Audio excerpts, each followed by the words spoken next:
SMG Money here on another lovely Monday evening right here in the heart of Wailuku Town on the beautiful island of Maui in the great state of Hawaii.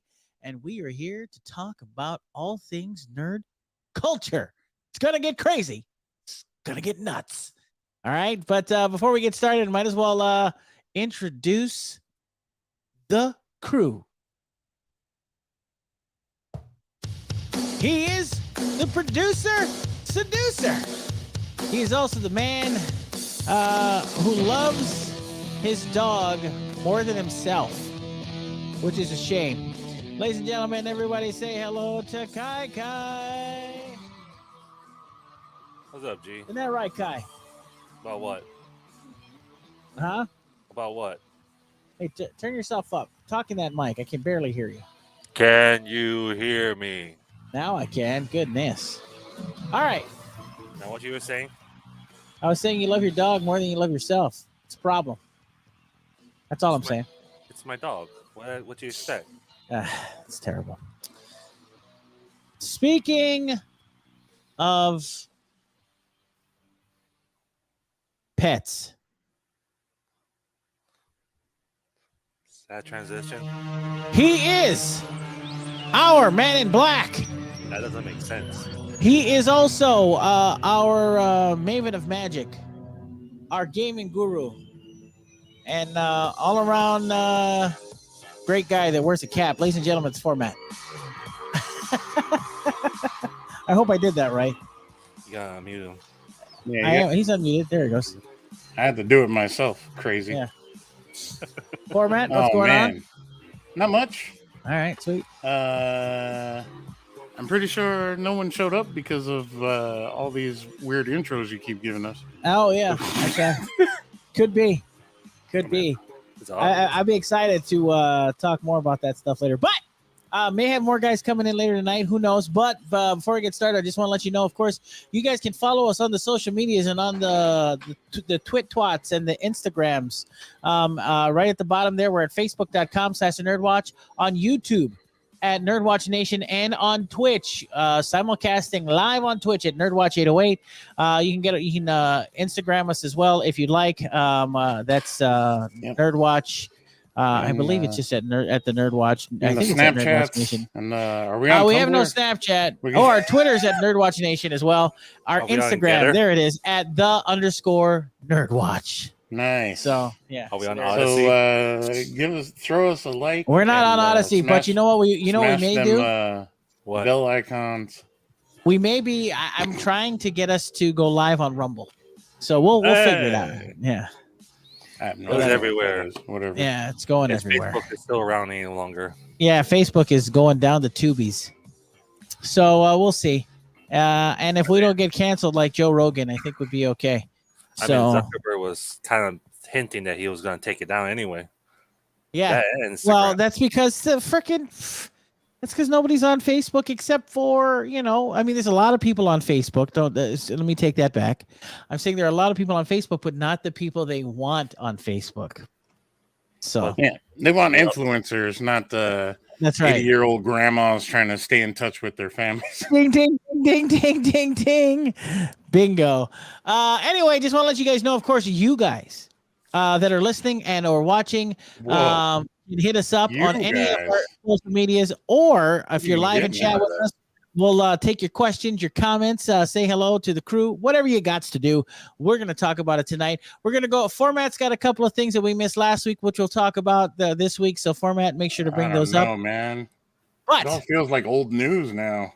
It kind of does, but there's a couple of new things as well.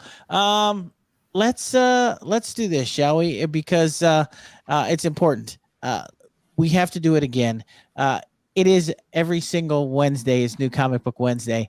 And this Wednesday is no different. And Alika told us from Maui Comics and Collectibles, he's getting his diamond shipment. Unbelievable. So let's get right to it. I'll go over the highlights. I won't spend too long on it. Yeah, cause for celebration. But let's get right to it, shall we?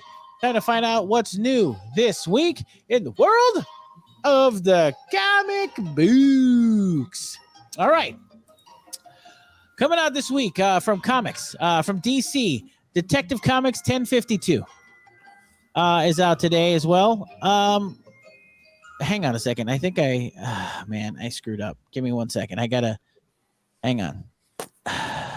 What did you do? He is he left. What a bastard. He was in there and he left. All right, fine. I'm going back to doing it. Then that dirty guy, what a bastard. There he is again. Let's try this one more time. All right, here we go. Back room. All right, here we go. He is our man in black. No, he's not. He's our Dark Knight. He is the man who fights crime. Well, he's also in black too. He fights crime with a cape, a cowl, and a utility belt full of prophylactics, fighting crime and safe sex, which is incredible. He is our horror aficionado, our punk rock superstar. He is also our warrior in the future apocalypse. Everybody show some reverence, show some love, and fear the dark. Ladies and gentlemen, it's Gannon! Shouldn't he be our man in gray? Yeah. Or Greg, blue? Greg, Very Yeah. dark blue. I mean, technically you're not wrong to use the word, but Yeah. no one calls them prophylactics anymore. Oh, they don't? Why not? Isn't that I what think they you're say? like the only person in the world that still uses that word. Oh, really? Okay. All the kids say propose. So, should I say? Man, the kids don't even say that. The kids are just like raw dog and YOLO. So if I were to say rubbers, they'd have no idea. Is that what you're saying? Rubbers is almost worse. Wow. All right. How about Jimmy hat? Does that work? No. All Holy right. crap! Is it the 80s? Keep trying, G. Keep trying. I mean, I don't even know if we're allowed to define what kids are saying anymore because we're all too old now. That's true. He has a Good point. I don't think point. We we're are on allowed to Facebook, say, hey, yes. this is what the kids say. But I know they're not saying prophylactics. See, Joel said Jimmy hats. He knows what's up. How old is he? I don't know. Like 47. 60 or something? Wow, holy cow. I don't know. Anyway, Didn't it be Jimmy's sweater, by the way? and no, it's not. It was a Jimmy hat. What are you talking about? Okay, but you don't wear a condom on just the tip. All right. Well, listen, we don't have to go into the You do dynamics. it first, and then you roll it down. Yeah, all right. Yeah. It's like a reverse turtleneck. It starts off as a hat. Okay. All right. All right. So You put it on the head and roll it down the body, so But it's you kind of like a don't- reverse turtleneck. So you don't say I guess I can't say prophylactics. I mean, Well, all right, you can. It's just like it ages you so horribly, is what I'm saying. that's a good point, I guess. All right. Fair enough. All right. Well, let's get right Like, to do it, you shall we? want them to know that you're 57? Hey, look, Joel says he's 51. Okay, so all right, so That was that close. helps my point. I'm just There it saying, is. Greg, don't you want to We do things should that call make it, people not realize you're 52? True. Shut your face. It's a good point. All How right. about sheepskins? Can So we should, call it right. Does rape for her pleasure mean anything to anyone anymore? All right. I don't know. Who cares? That's Who cares true. about her Who pleasure? What Who the cares about? And right there, that's the name of the podcast. Who cares about her pleasure? See, I'm a big fan of the pull it out and forget their number thing. Whoa. We can joke about prophylactics, but we can't make jokes like that. That's horrible. Oh, Gannon. that's where it crosses the line? Yeah, we're crossing the line. That's where it Awful. crosses the line? Just checking. All right, we're crossing the silly. line. Why are you pulling out? Yeah. you need to pull out of that mindset is what you anyway. Anyway, listen. I like Yeah, Joel's whatever, one. Provo. let's get to it, yeah. Boner shields, I guess. Yeah, there you go. A good one. All right, I never heard of that one before. I like boner shields. Boner shield. Boner shield is pretty good. It's pretty good. All right, let's get back to the comic book list, shall we? Before I forget about the freaking comic book list. What about Let's wiener find wraps? All right, so the Dark Knight has wiener wraps. That's good. I like it. Man, for some reason, I want to go to a carnival now. Yeah. I'm all for wiener Cotton wraps. candy and All right, some wiener wraps. wiener wraps. That's the next big food event at the Maui County Yep, Fair. there you go. I'm Wiener gonna wraps and start a Chinese food truck. pretzels. Wiener I'm gonna wraps. start a food truck where they just wrap hot dogs with tortillas. There you go. That's it. You're making money, That's man. it. To be fair, though, pigs in a blanket is a wiener wrap, is it not? Yeah. See, but when I think wrap, I think more of a tortilla type of thing, Fair. not actual All right. dough. All right, good point. Yeah. Good point. You know. Right. Yeah, it's a good point. It's a good point. Anyway, listen. Like It's a horrible idea altogether, you know? All right. Life is a horrible idea. Well, if Eating you a hot dog wrapped with a tortilla is like the worst thing I've ever heard of, and yet I want to sell it just so the name works. well, if you look at our logo, that's a perfect package for a prophylactic. You look at our NERDWatch Speaking of logo. perfect package, Oh, Man, we may that's be like old. a perfectly good use for a wiener wrap if I've ever heard one. We may be old, Go but on. dadgummit, man, we act like we're a bunch of teenagers. We're stupid. You're the one that's old, Mr. That's 52 true. and young. yeah, we're still gripping on to our adolescence here. That's true. I'm my hands are getting weak. Whoa. It's You hard to do guys a lot of can't talk gripping. about gripping adolescence. That's terrible. That is pretty bad Phormat, to be fair. You guys are disgusting. Gripping adolescence. That's ill. What's wrong with Awful. you guys? Awful. All right, listen. Let's get That's back not to the how I comic book party. list. Let's rock the comic book list this week. From DC Wrong with Comics, adolescence. Detective Comics number 1052. Also, 1052. yep. Fine. Also, Oh man, is that not a record breaking? All right, can I get a venti chai? oh, what are you placing a freaking order? That's it. What the hell's going on? Anyway, Grande. yeah, get me a venti chai, you bastard. All right. Give me a grande caramel ribbon crunch, caramel walls, whipped cream on Can I top. get diabetes in a cup? A side piece in a cup. Why not?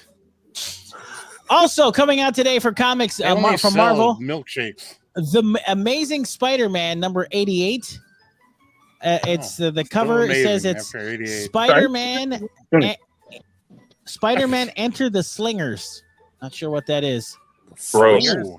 That's what it says. Also, Wait, like the movie Cyborg? kind of, yeah, kind of. They're Marvel slinging Comics. adolescents. Moon Knight number 8 is out today or out this week. From DC. Justice League 2022 annual number 1 is out this week. What's with that accent? Marvel Comics Devil's Reign number 4 out this week. This is 4 of 6, so yeah. For Marvel Comics, the Avengers number 53 is out this week as well. From DC Comics, Batman Catwoman number 10. Also from DC Comics, that thing's still going. The Joker is out this week. The Joker number 12. From Marvel Comics, New Mutants number 24. Also from Marvel Comics, Star Wars Darth Vader number 20. Everyone's favorite version of Superman, Son of Kal-El number 8. I suggest no one read that garbage, but don't get me started on why. Shut up. Stop telling people what to read. It's true. Read something better. Anyway, No. Don't listen to Greg. Listen. I'm going to shove a wiener wrap in his mouth. If my Does it have Superman, Lumpia on it? if my Superman cannot fix the climate crisis, the supposed climate crisis in a comic book, other than holding up a cardboard sign, I've got a problem. But anyway, I digress. Also from Marvel Comics, X Deaths of Wolverine number 2 is out this week. Also from DC Comics, I don't know much about this series, but it sounds cool. Batman Urban Legends number 12 out this week. What is that Phormat or Gannon? What is that? You ever see the movie Urban Legends? Uh-huh. Same thing with Batman in it. Oh, that's cool. Should I read it? I'm totally lying to you. It's not that at all. Oh, you It's just an excuse to make another Batman book. Oh, got it. So he fights the white lady? Oh, yeah, he fights He the white lady. Noxema girl. How about does he fight like a Bigfoot or These something? urban legends. That's awesome. Also, He's cruising Man, down my the shit was street so in the much better. Batmobile and sees the white lady Oh, on the man. side of the road. Does he pick her up? no, No. no way. He doesn't Greg, pick up. Greg, did you even get my reference? I didn't hear it because I heard Phormat. Sorry, I didn't even hear your I reference. said that he fights the Noxzema girl. Oh, all right, I got your reference now. That makes sense. Also coming out this week, boys and girls, Batgirls #3 from DC Comics. Batgirls #3. Not sure what that is. Also from DC Comics, Harley Quinn, the animated series, the Eat Bang Kill Tour #6. Also from DC Comics, I Am Batman #6 is out, and guess where he is? He's not in Gotham, ladies and gentlemen. And I Am Batman #6. Welcome to New York, Batman. It's actually written by John Ridley, and Ken Lashley is the artist on that one. I take a peek at that one. I take a gander.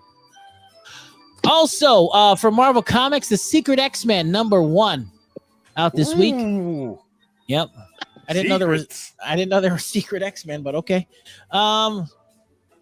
Also from If you knew, they wouldn't be secrets. that's what I mean. It's a good point.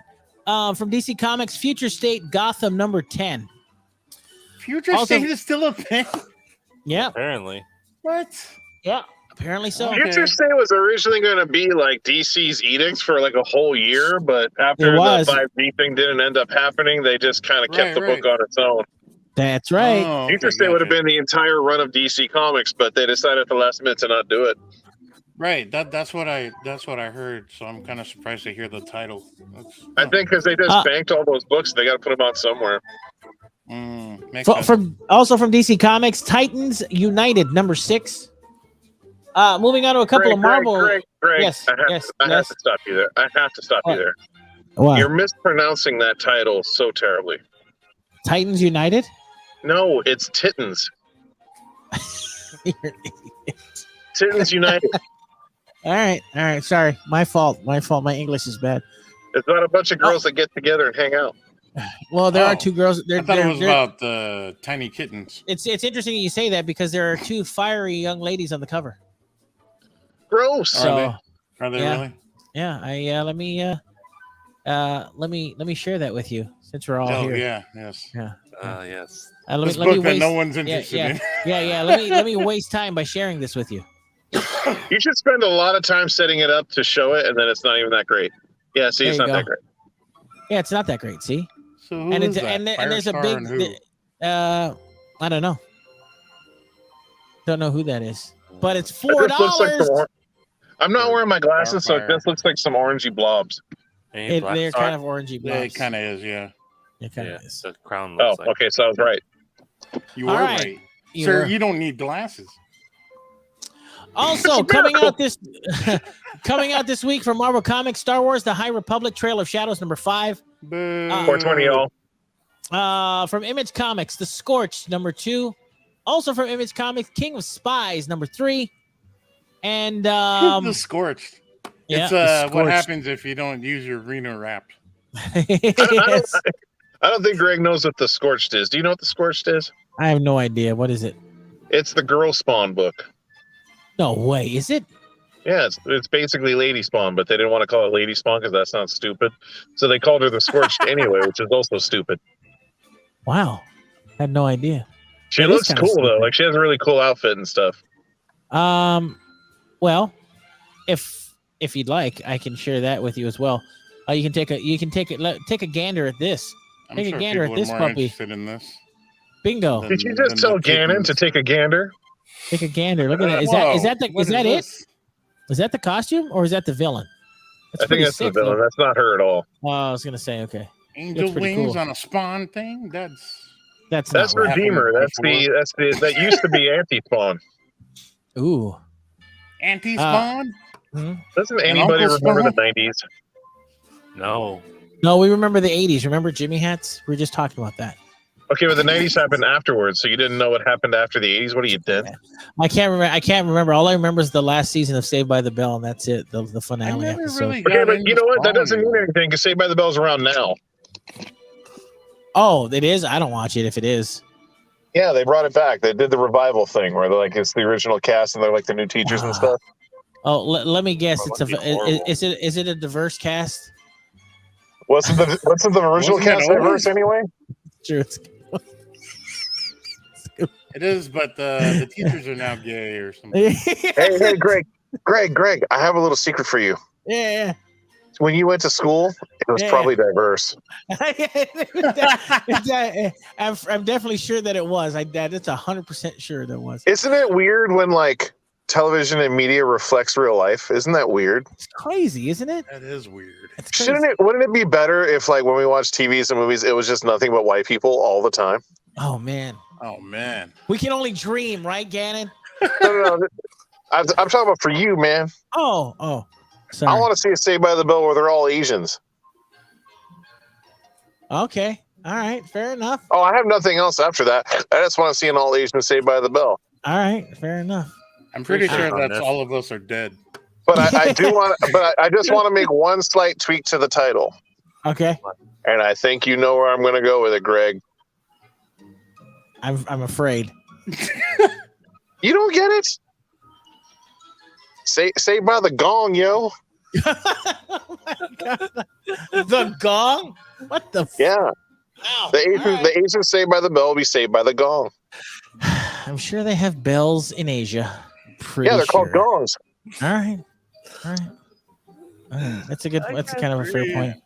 Don't you know anything about Asian bell culture? must suck. I know. Jeez. When's the last time you seen a bell in a kung fu movie? By the way, Do make a good point. I've seen a few.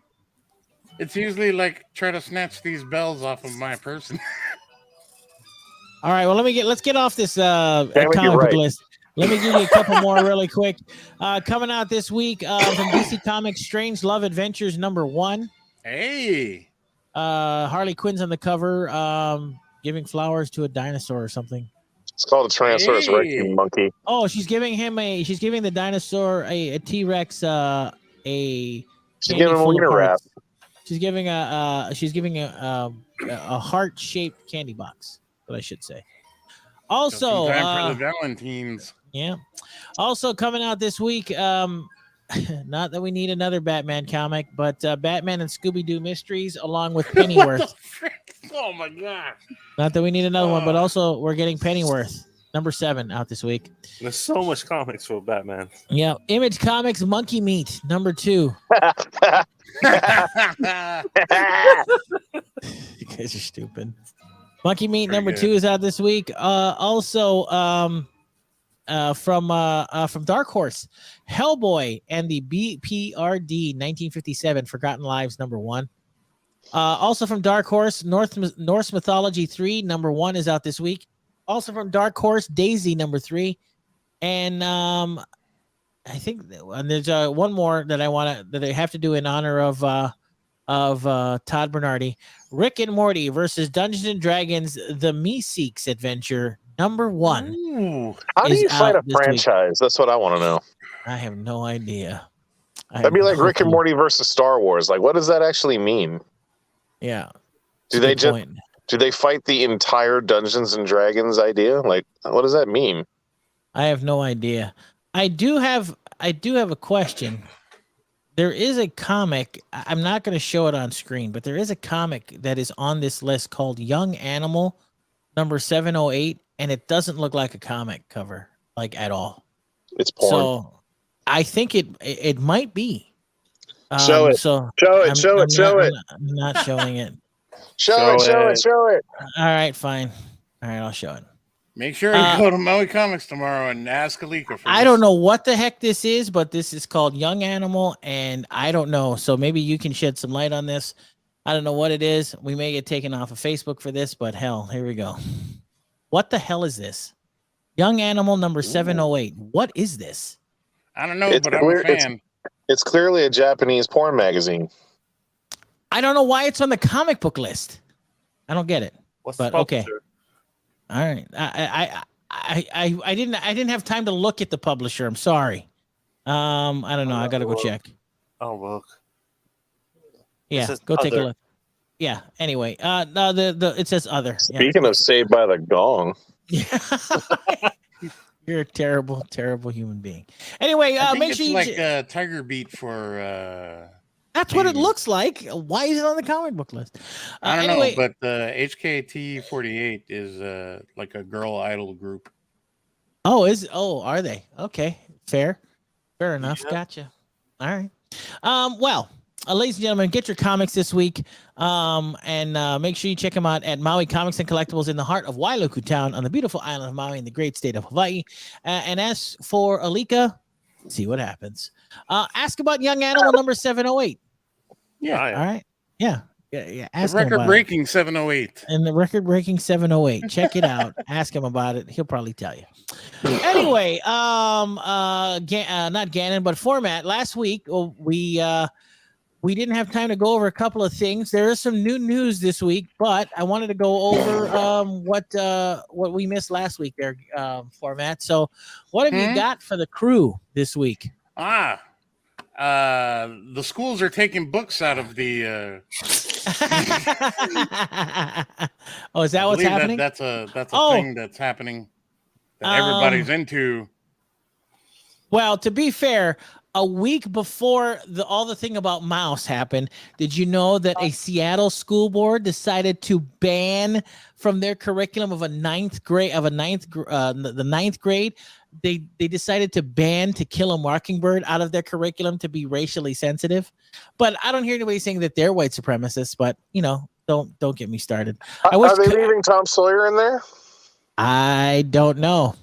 Because boy, did he love dropping those N-bombs in that book. He kind of did. Like a lot. Yeah. To the point where you're just like, all right, dude, dial it back. I mean, that's probably how they talked back then, but Jesus Christ. Yeah, that's true. Anyway, now, Phormat, what news did you have for us, sir? I don't know. There's news? No, Well, I mean, to jump on that thing in Tennessee, though, they also started burning books. That was fun. They started burning books? What are you talking about? You didn't see that? I didn't see that. What are you talking about? They started. They were flat out starting pyres and literally burning books that they deemed as witchcraft, like Harry Potter and such. Okay, I'm looking at it. You didn't see that? No, I didn't. Oh man, look that I up. didn't hear it, but it's Tennessee, so I'm not surprised. Well, to be fair, if Harry Potter was in this world, he could burn his own book with his wand, right? I mean, so. Let's see. Okay, let's see how long ago this was. How does that even? I don't know. Yeah, how does that even relate? Yeah. So anyway, what were you saying? Phormat. What was this again? Well, one of the things that I wanted to bring up, which I think is pretty cool, in the game space anyway, is the Humble Bundle F Cancer bundle. Yes. They are raising money with the sale of games.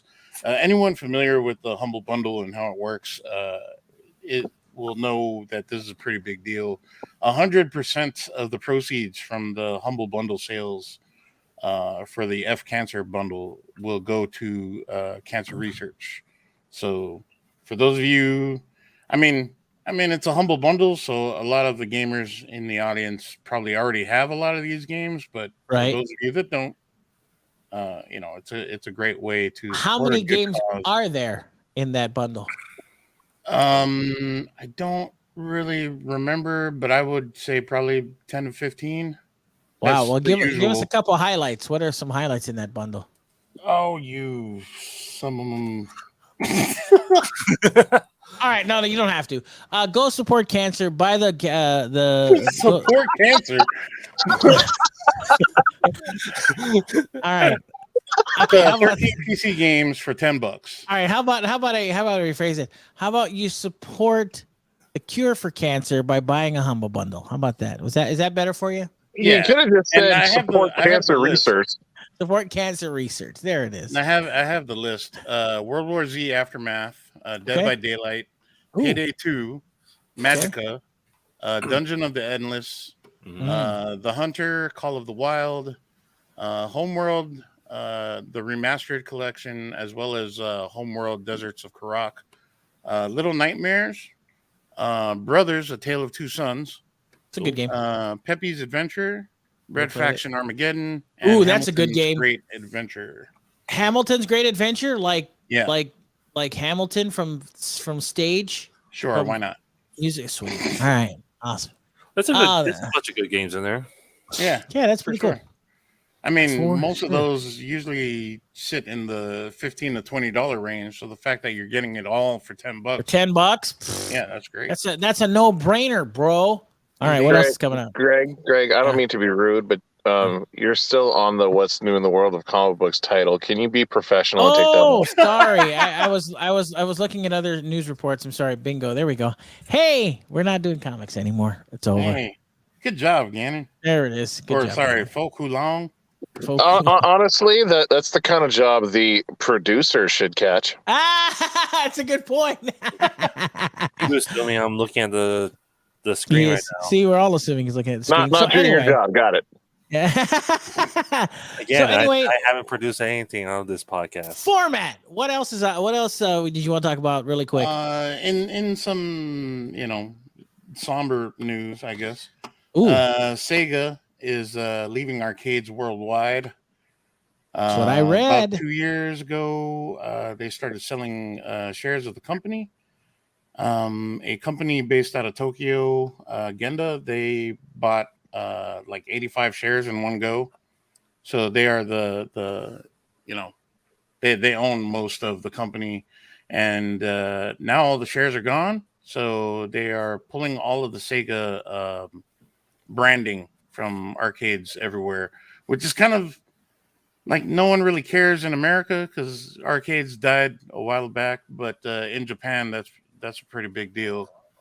Like entire sections of like Akihabara are branded with Sega branding. So yeah, there's a huge Sega arcade I believe in Tokyo. I'm not mistaken.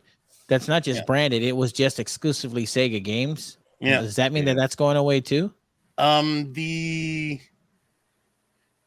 the branding on the arcades are going away, but Genda is keeping some of the arcades in like active.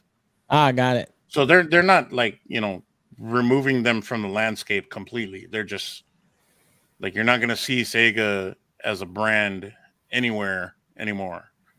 Crazy. Which is pretty huge in the arcade space. It is, but to be fair, I mean, let's be honest. Sega is technically kind of like from a bygone era, anyway. Don't you think? Yeah, that's fair. I I mean, would say so. what would it be? Dare I ask this without sounding like a douche? But who can name me like their favorite Sega game? Sonic. Okay, that Sonic doesn't count because Sonic's the mascot. A Sega game. Come on. See, that's what I'm saying. Like, the only thing I can think of as far as great Sega games right now from my head and from when I was a kid, the only thing I can think of that I really loved was number one, the Sega Genesis version of or the Sega version of Street Fighter 2. Street Fighter 2. That was I think it was the Championship Edition or the Turbo Edition. I played that like freaking like bandit, like gangbusters. I know that Mortal Kombat 2 was pretty freaking sweet. And then the only other thing I can think of is Yakuza. But that's now Sega. That's not past Sega. I like Code Veronica.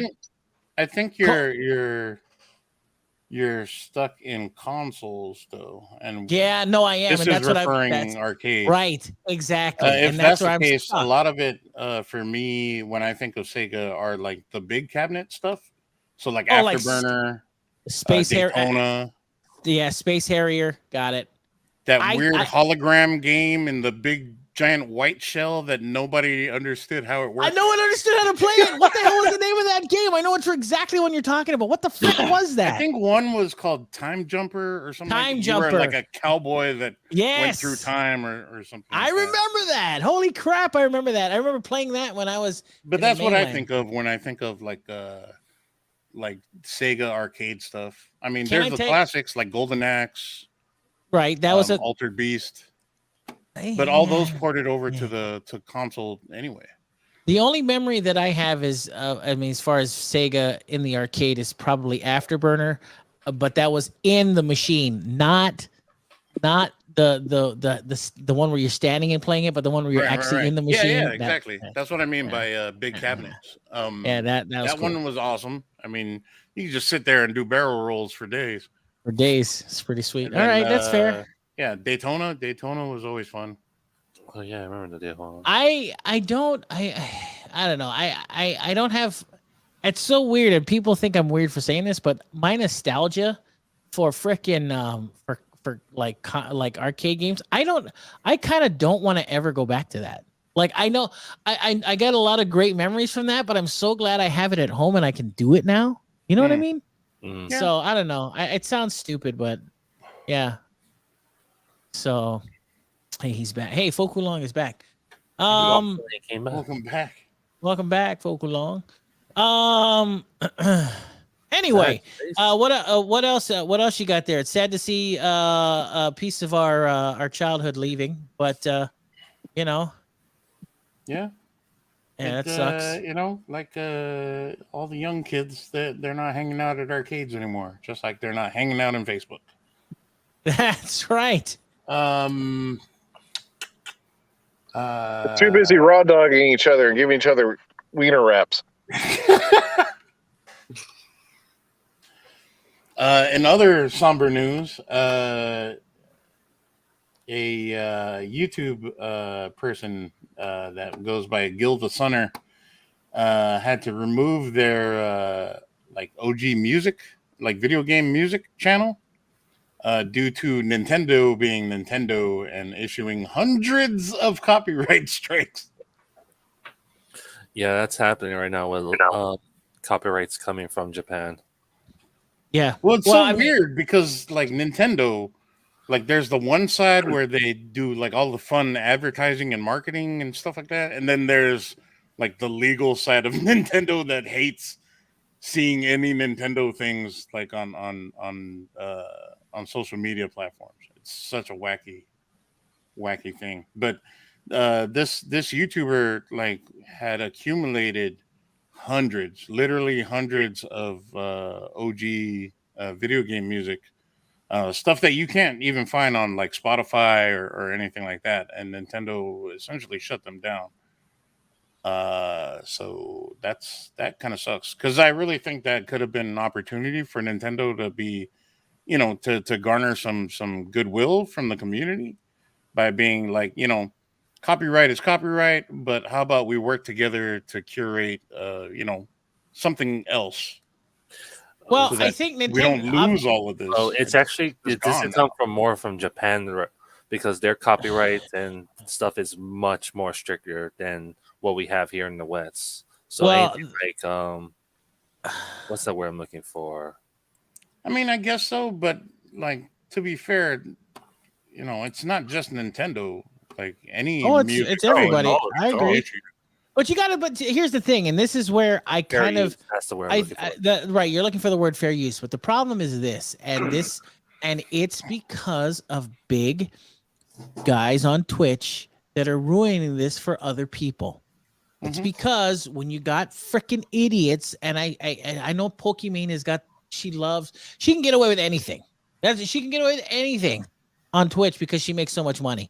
But when she can sit there and watch loads and loads and loads of MasterChef and call that entertainment with her audience, right?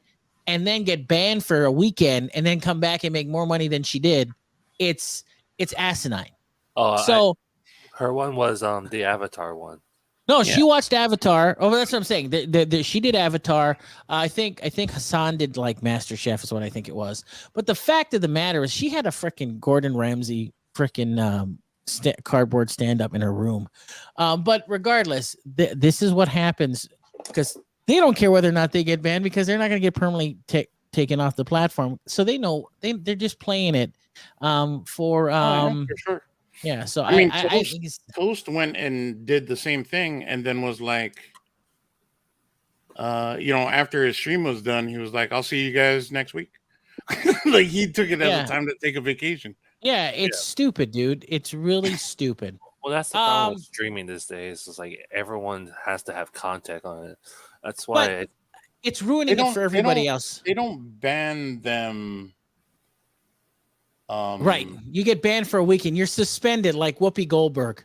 Yeah, like if they want the banning to mean anything, they need to ban them for like a month. Yeah. Yeah, exactly. I agree. Yeah. So Like this weekend thing or a week, that's nothing to them. Yeah, it's nothing. It doesn't mean anything to them. I say they kill them. And every time they come back, it's always a bigger deal, and they end up making more money. Did you say kill them? I mean, I say kill them. That's a very controversial stance to take. Goodness. It'll send a message. It'll send a message. To be fair to you, it will send a message. I'm not gonna lie about that. But I think that is illegal. I think. So I don't think you can do it kill Running them. Man style. Okay. Maybe there's a contest. You put them in there, but you make the game completely unwinnable. Wow. There you go. Point. Yeah, like Hunger Games. Ooh, yeah. That's where you got excited for Hunger Games. Ooh, Hunger Games. Not when I said Running Man. You got ooh. No, Games. when I here's the thing is that whenever I think of Hunger Games, the only thing I think of is Battle Royale. That's all I ever think of whenever I hear Hunger Games. It's Royale, but okay. Battle Royale, yeah, same. Hell, I understand. But anyway, copyright strikes and all that other stuff is ruining YouTube. By the way, it's ruining YouTube. I agree. And so, by the way, and who is the biggest perpetrator of that? Other creators that are copyright striking people that have opinions about their stuff and they're copyright striking it. That was the whole thing with Pokemon last year because she was copyright striking. She was copyright striking creators who were critiquing her. Yeah. For so anything she said bad on it online. I mean, if you think about it, though, like when YouTube started, it was basically the Old West. Yeah, for sure. And that was like what you were capable of doing on YouTube was unprecedented at the time. Yes, it was. People were just kind of getting away with stuff until people were starting to see like how all these monetized channels were making money, and then at the same time they're either disparaging or using stuff where there's fair use or not. So eventually, this is always eventually going to happen. No, you're absolutely right. YouTube wasn't always going to be the way it was. It was always going to change. Just only because, I mean, it's been around for a while. Don't get me wrong, but when it started, it was basically the Old West. It was very lawless. Nobody really knew what you could get away with, so they were just getting away with it. And this is the argument when it comes to YouTube, right? And we're going to talk about this and get this show banned for talking about it. But here's the issue. Mark Zuckerberg sucks. Yeah, well, he doesn't own YouTube, but anyway, what's no, but he's on Facebook, so we're gonna get our show taken off of Facebook. What's at issue with YouTube at this point is that YouTube as a company has turned its back on their creators, the creators that made that platform, because they can't. And this is the thing, and this is where I'm kind of like, hey, listen, maybe YouTube has a point, because they cannot. They're trying to moderate the content, but the fact is they cannot technically moderate the content of what's in it.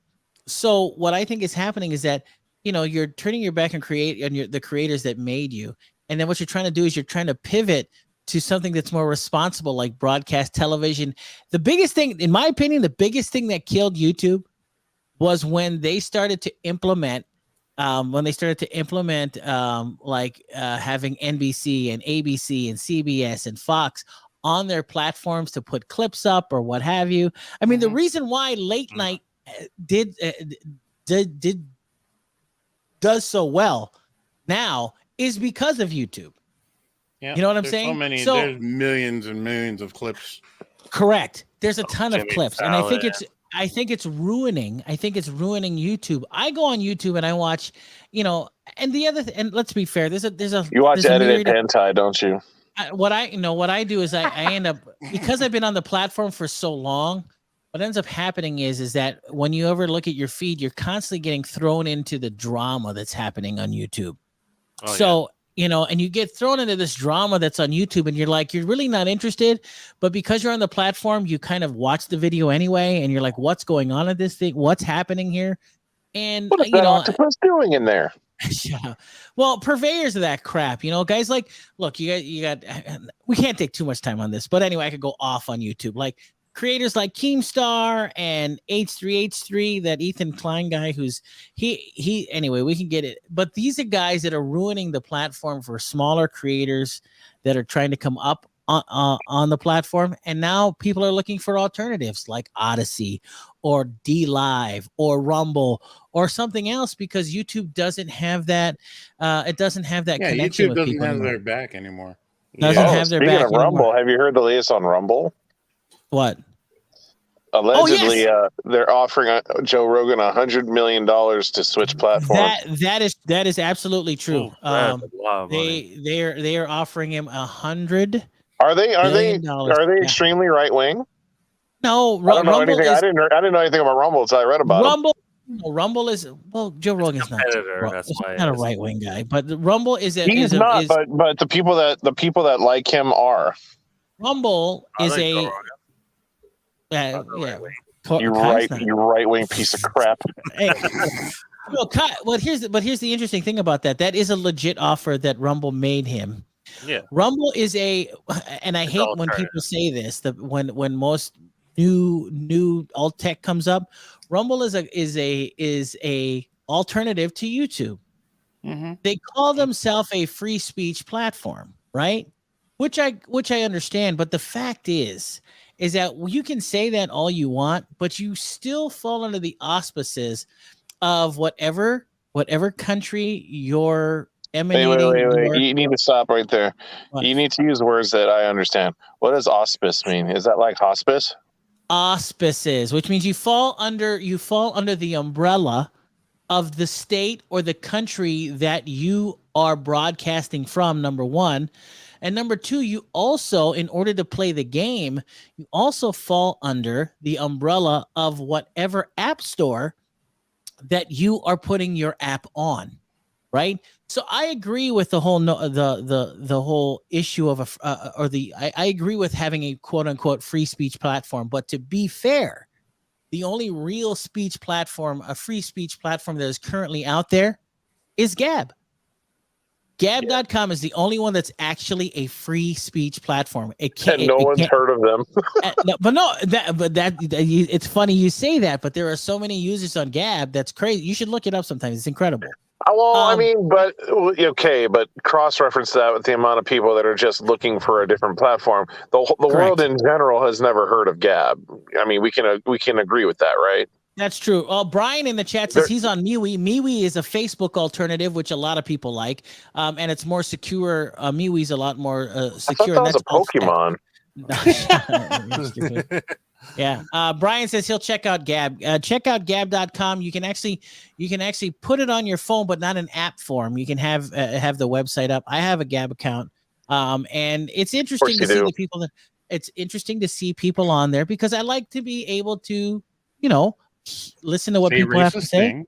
Yeah. Well, listen. What? Well, when you have somebody in those situations saying those things, then those are the guys you want to stay away from. It's as simple as that. Now I know who you are, and I don't want anything to do with you. That's as simple as it gets. That's how speech works. That's how real life should work. That's how real life should work. Exactly. Like, hey, you're dumb. I don't need to hang out with you. Exactly.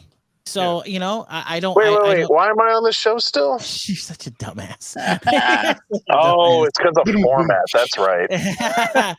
But the fact of the matter is that now it's crazy we're going into this subject, but the fact is that when does this turn into your Big Fat Nation show? Let's move it's on. Crazy, right? But anyway, what happened with Joe Rogan and Rumble is a legit deal. I think Joe Rogan. The fact is Joe Rogan would be best suited to stay. I think it would be great if he actually left Spotify, but I think his best thing would be to stay on Spotify. They just gave him $100 million. Like that just happened. I know. I don't think. I mean, they'd basically be buying him out of his contract with Spotify. Yeah, and my biggest and this is the last, I guess, quote unquote political thing I'll I'll say is that I hate You the love fact Joe Rogan. You want to rub his bald head. I would, but that's regardless. I hate the term misinformation because I want to know what, and this is why I don't like that, because it gets bandied about like it's like all of a sudden everyone knows what misinformation is. Who's the arbiter of misinformation unless you have to decipher that for yourself? You know what I'm saying? So, and that's the biggest problem, is that you need to be able to decipher what you believe or what the misinformation is, to decipher for yourself. The biggest thing that this country is missing and the world is missing is a word that no one uses anymore, and that's discernment. You need to discern between what you think is correct and what you've heard, and you need to discern what those are. And I think the word misinformation is so loaded at this point, because you could say that anything. I think you mean to educate yourself on facts. Now, I'm not Discern saying is kind of too fancy a way to put that, I feel, Greg. Right. But to be fair, you cannot shut off if someone has an alternate opinion than you or a different opinion, you can't shut the pipeline to that different opinion because you don't agree with it. That's what I'm saying. So when you try and you're literally trying to shut down Joe Rogan, who actually has people on that have different. Joe Rogan's not spreading They're not trying to shut him down because of that. It seems like it's about him and the way he was dropping the N-word, however long ago that was, that they had to go digging for it. Okay, that was number one. I don't know if you guys. It's interesting that you think Greg cares about facts. No, I know he doesn't. I know he doesn't, but that's my point. No, but here's the thing: is that when you understand what was happening in context, what Joe Rogan was doing, because all those clips were out of context. He was reading rap lyrics, and he was having a discussion about whether or not in this current climate, or in the climate that was like 10 or 12 years ago, if that was okay. Like, because I'm not going to defend his use of the word or come out. Let me finish. All right, fine. I'm not going to defend, nor am I going to go after him about that. Sure. But context is key. Absolutely. It's a matter of how he said it and why he said it and the context of the conversation. Just saying he threw around a word, that sounds terrible. But if you don't listen to the full conversation and get the gist of what the word came up in for, it's a totally different thing. Because the thing that I thought about when I saw them start throwing that around, I'm like, you know who else used the N-word flat out on his stand-up was George Carlin. And granted, he's dead now, but nobody's tearing him apart over that. Comedians in general throw that word around. But context is kind of the big deal when in the youth. I'm not saying it's okay necessarily, but the context is key. Yeah. You know, just saying that, because when you just throw out a headline saying, oh, so-and-so said this, right, that sounds awful. Yeah. But unless you go back and listen to why he said it and how he said it, it's a completely different thing. Yeah, and listen, I haven't seen all the clips, but I have seen some edited ones where they just show him saying that word several times, and it's just that word in succession. I'm like, well, yeah, that looks terrible, but I'd sure love to know what the rest of the conversation was, not just that word 10 different times, 10 different ways. I agree. And like I said, Joe Rogan is not the way he's. And I'm not even like trying to defend the guy, but I'm just like, context is a big deal. I agree. I completely agree. And I think what's happening is that I think people are confusing what Joe Rogan thinks as opposed to how the format of his show is. He talks to people for 3 hours about certain subjects. That's what he does. It's entertaining. It can be informative.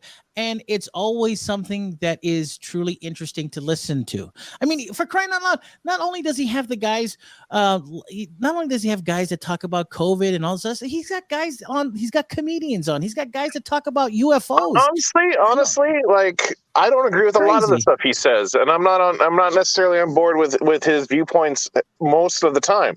Sure. But he does have interesting conversations with people, and from what I've seen, and I haven't seen everything, he is a fair conversationalist. Yes. He oftentimes will say, I don't really know this much about this, but from what I do know, this is what I think, you know. Mm-hmm. And like, you know, he called out Candace Owens for being completely narrow-minded and like spent almost 30 minutes articulating with her why, and just like, it was combative, and you don't really see that in other shows. It's always like they have to put on this veneer of like, we have to keep a friendly conversation. Correct. He was, but at the same time, he's just like, no, I don't think you know enough about climate change to not believe in it. Right. You And know, how can you stuff have like those that. conversations if you're trying to shut it down? And he doesn't raise his voice with people. No. He doesn't yell at people if he doesn't agree with them. He has a pretty even conversation with folks. And it's hard because just me sounding like I defend him would probably put me in the crosshairs too. It would.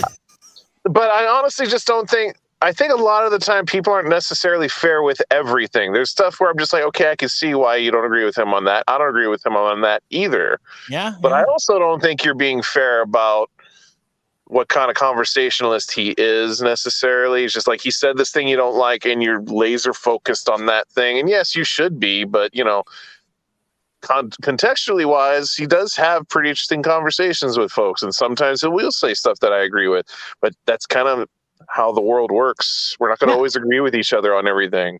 There are guys out there, and I'll just name two big ones right now that I listen to that I don't agree with you, and I'm still on your stupid show. It's true. And here's the thing is that I listen to two guys now who are very popular that I completely disagree with politically, but I find the conversations that they have incredibly interesting. Number Ben one Shapiro is Jordan Peterson. I love Ben Shapiro. I love Jordan Peterson. Ben Shapiro's Ben Shapiro's fun to listen to because he's such a brat. I love him, dude. He's such a butthole. Hey, shut up. He's awesome. He's such a butthole, and he's such a brat. And he's just like, I like listening to him just because of how much of a brat he is. We're just like, you are such a brat. I love it. The two guys that I listen to is number one is Russell Brand. He's got very interesting points that he makes. And there's another guy wait, the comedian? Yes, yep. I love listening to Russell Brand. Really? Look at Brian. Yeah, Brian that's a surprise. Brian says, I personally don't care for Joe Rogan, so I don't tune in that simple. I'm more Russell Brand kind of guy. There you go. The other guy that I listen to, who I really enjoy listening to. It's so new agey. I'm surprised you like him. Yeah, I enjoy listening to his thoughts. There's a guy who's a total leftist, I would consider him socialist. And I think he's great, and I like to listen to him because I disagree with him, but I want to be able to hear him, and that is Jimmy Dore. I think he's not only funny, but he also has some very interesting points to make, and I always enjoy listening to him. Yeah. So, yeah, I really like him a lot. So, Joel says Tim Pool is one. I listen to Tim. Bill Maher. I'm not a huge fan of Bill Maher. When you listen to Bill, he's kind of done with COVID already, which is crazy. I like religulous. I never do say that one. Religulous with the one. I like that movie, but I think he's such a smarmy prick. Like he's just so arrogant and like you can tell just from the way he talks, the way he carries himself. He thinks he's the most handsome guy in the room. Like, you just look at him, you're just like, oh, I want to hit you. And what's weird is that I agree with a lot of his political stuff, but at the same time, it's like, I want to hit him. I think... And it's weird because I have that reaction for Bill Maher, who politically, a lot of the time, I agree with. Joe Rogan, I disagree with a lot. I'm like, well, he's a little bit more fair. Yeah, and I think that this is where understanding comes in, because I think what we seem to forget is that if we keep using coercion, you're pushing people away. But if you're using persuasion, you can turn a conversation. And I think that that's what's happening. And I think that unfortunately for us, what's happening is that now, and getting back to the point of what Phormat was talking about earlier about YouTube, these conversations cannot be had anymore on YouTube because there are certain things you can't say on YouTube anymore. Like you can't, you cannot use certain words, and they're just regular common words. Like you can't say like at. No, like if you're doing a news report, you apparently you can't say the word sexual assault, quote unquote. You can't say things like that anymore on the platform. You cannot. What if you put like a long pause between them? Right. You can't. Creators cannot take the chance of swearing on the YouTube platform anymore, which I'm for because I don't like swearing at all. I'm not a huge fan. I think that's not me. But hey, stop it. Stop it. Okay. 59. I got the mark on that. But listen, here's the problem is that now we become we cannot listen to each other anymore. And if if some I don't even want to listen to you right now. I know, and it's a real shame. But anyway, listen, enough about. Just know that Joe Rogan has alternate offers available. Rumble is an alternate offer. Let's talk about Wiener Wrap. That's but our sponsor for this hour, Wiener Wraps. No, I'm just kidding. Wiener Wraps, soft and comfy and delicious. Delicious. Oh, and by the way, Wiener Wraps fits right in your mouth. Did you see what's going around the internet about how our our current president used the N-word in a speech because he wasn't saying it he was just quoting it. He was quoting it. Should he be canceled for that? All he said was nincompoop. Everybody got way overzealous about getting mad at him about it. He just said nincompoop, and everybody's just too used to old white men saying the other thing. I guess so. Maybe that's what it is. But anyway, he clearly said nincompoop, and everybody's like, he said the N-word. I'm like, not the one you're talking about. Well, I think we should all be. I think we should. We got to kick all these nincompoops out of that neighborhood. All we need to realize is we got to do a lot more persuasion than coercion, and I think that will change minds. But anyway, Phormat. Moving on. What else you got, sir? Yeah. So wow. That was big, baby. That all came from Nintendo hates Nintendo video. All right. So a number of weeks ago. I can't remember how many because it's been so long. Sure. Microsoft made a huge purchase in buying Activision Blizzard. Yes. On the back of that, Sony went and bought Bungie, a former Microsoft game developer.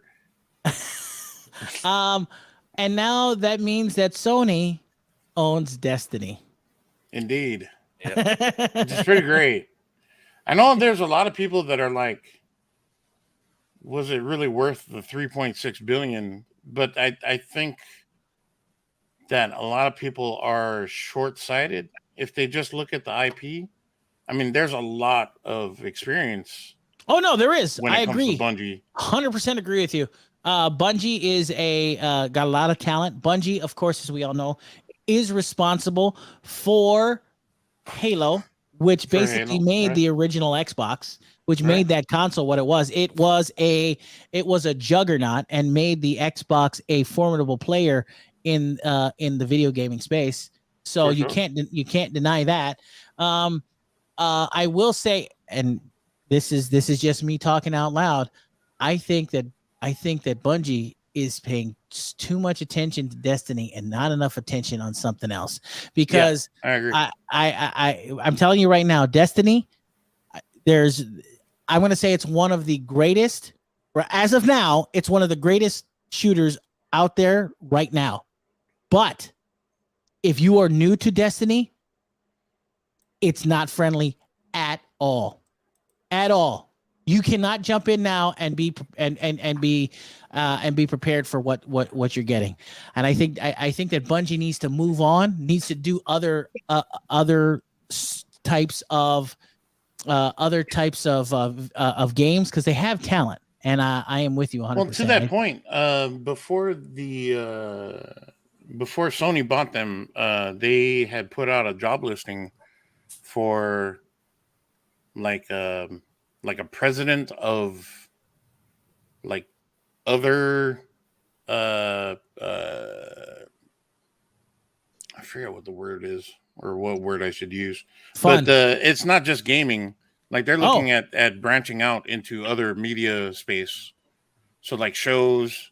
We all know about like the Destiny show that's supposed to be coming. Right. That was but they want to go into more things like shows, movies, and I'm totally on board for this. Like I think it's great. Like the world of Destiny, like all the backstory, the lore is great stuff.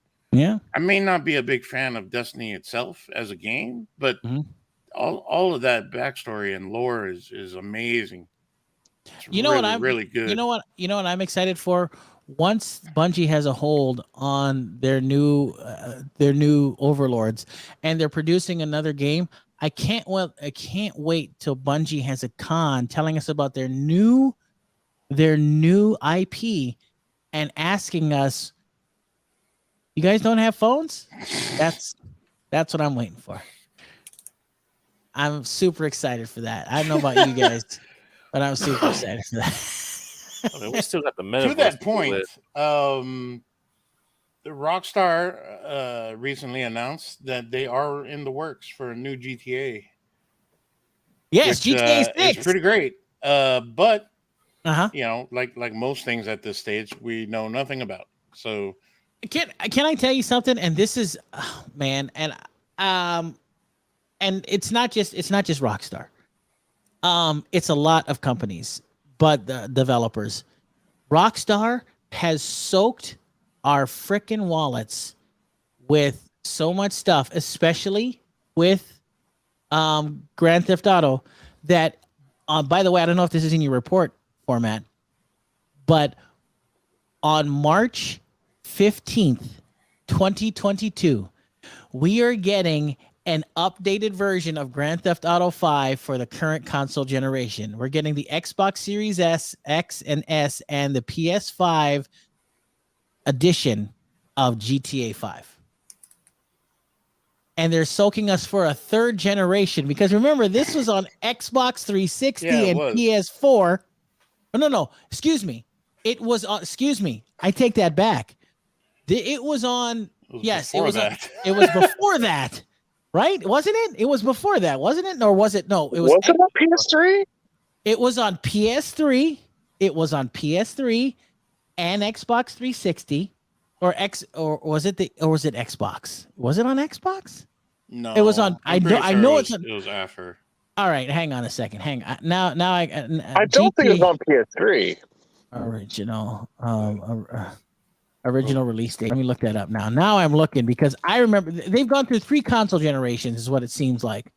Okay, so GTA 5. Oh, that's for PS5. It was on the original Nintendo. Yeah, it was on. It was originally on the ColecoVision. It was hard to see. You used to be able to play it on a calculator. So, okay, the game was initially slated for a spring 2013 release. And it looks like, let me just double check here. The original edition, okay, here it is. The original edition was released on September 17th, 2013 for the Xbox 360 and the PS3. Then it was released for the Xbox One and PlayStation 4. Right. On April 14th of 2000 and November 18th of 2014. An enhanced version, and then was later released on April 14th, 2015 for the PC. And now, for a third generation, that was a huge thing. Yeah. It's still huge because why is it huge? Not because the game, but because of the modders. That's why. Mm-hmm. But now we are getting a third. This is going to be the third generation of this game. A PlayStation 5 and Xbox Series X edition comes out March 15th of this year. So this is incredible. It's lasted, by the time 6 comes out. Let's assume that it comes out the next year or 2. That's 10 years since 5.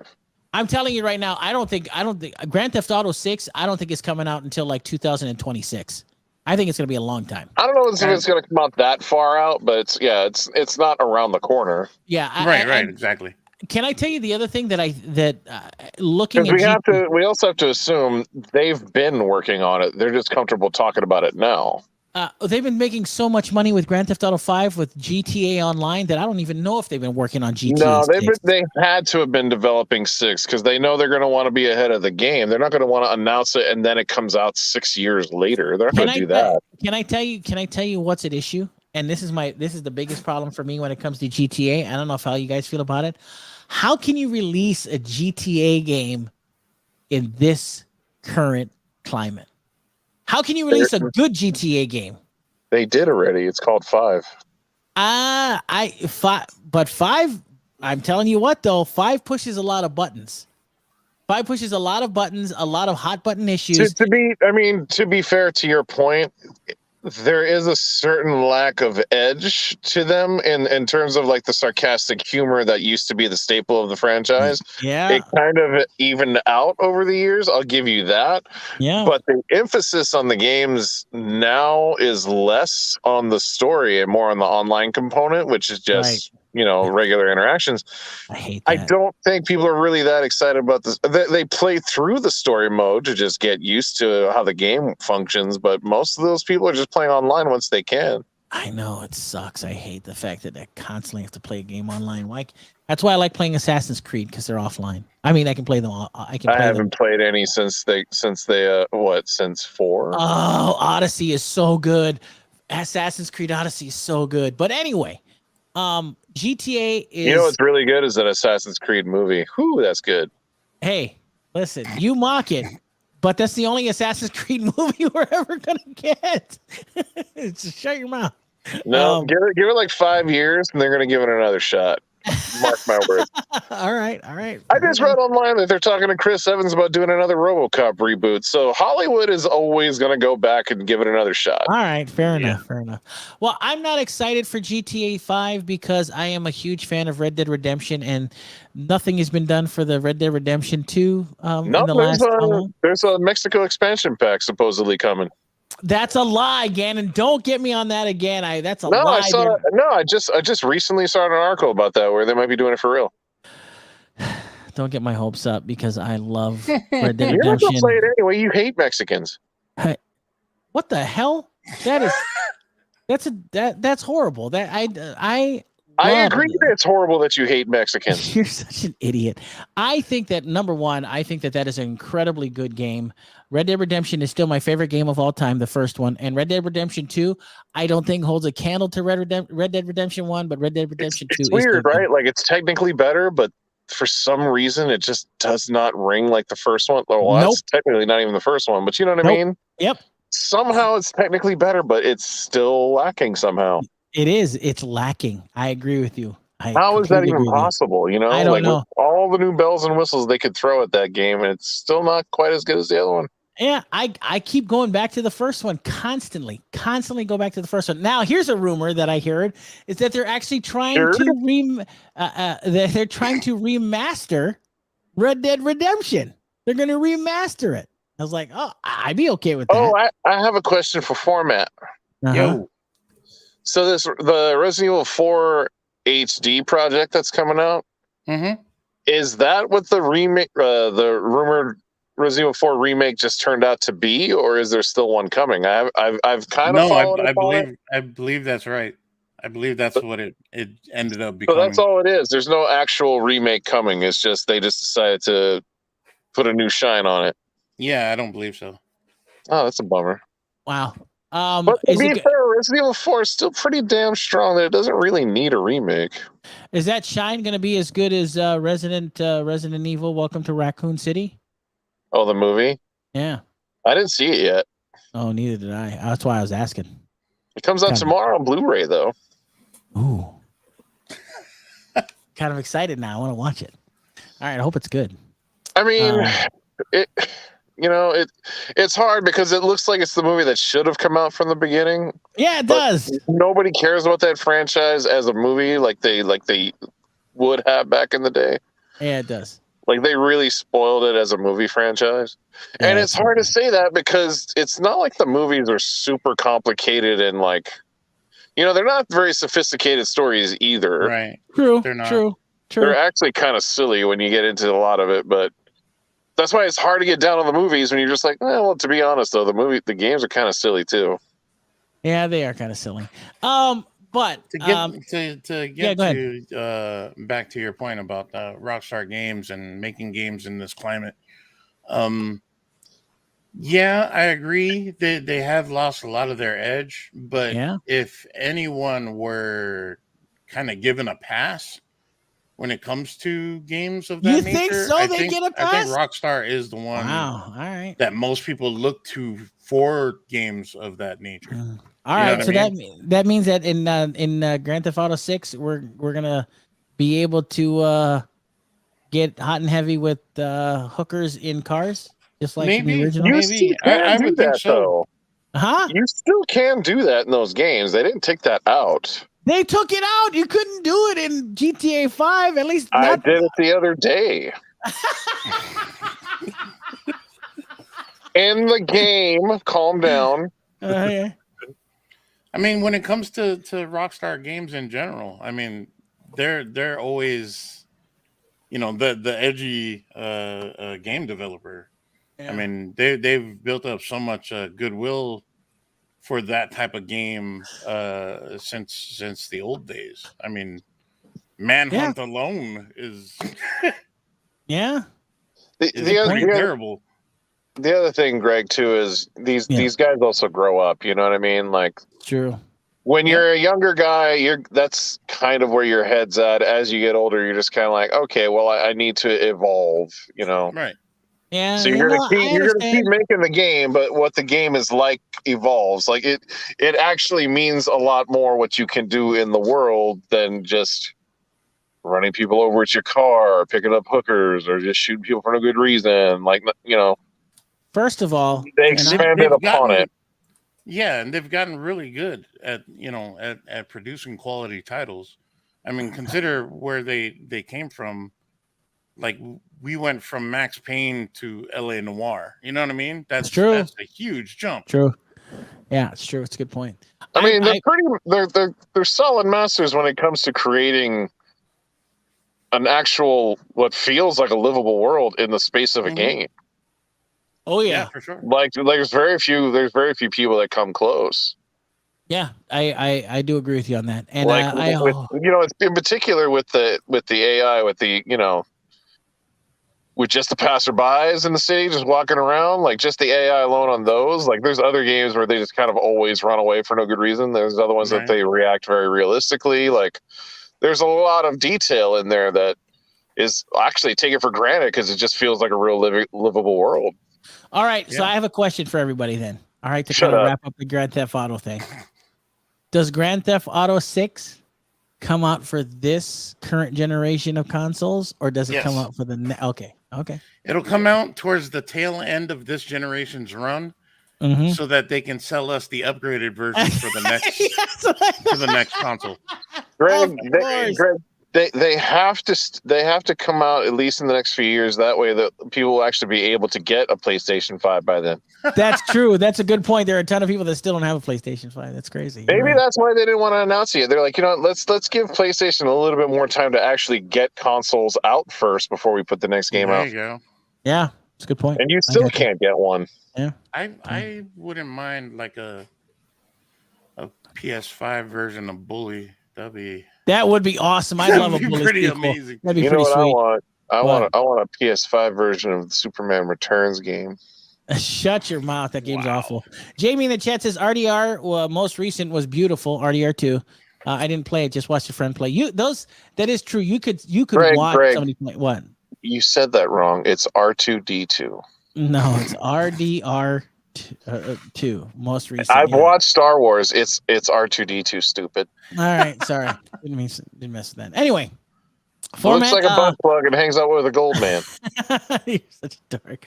You got any other stories on that list? Because I got a couple as well. What you got? Yeah. In the space of NFTs, Ubisoft is those guys that make the Assassin games. They're failing. You're really big into. Yeah. They have no idea what they're doing. Apparently, the arm of Ubisoft that wants to deal with NFTs has the rest of the development team going, what is this even for? I don't. Yeah. Why are we doing these?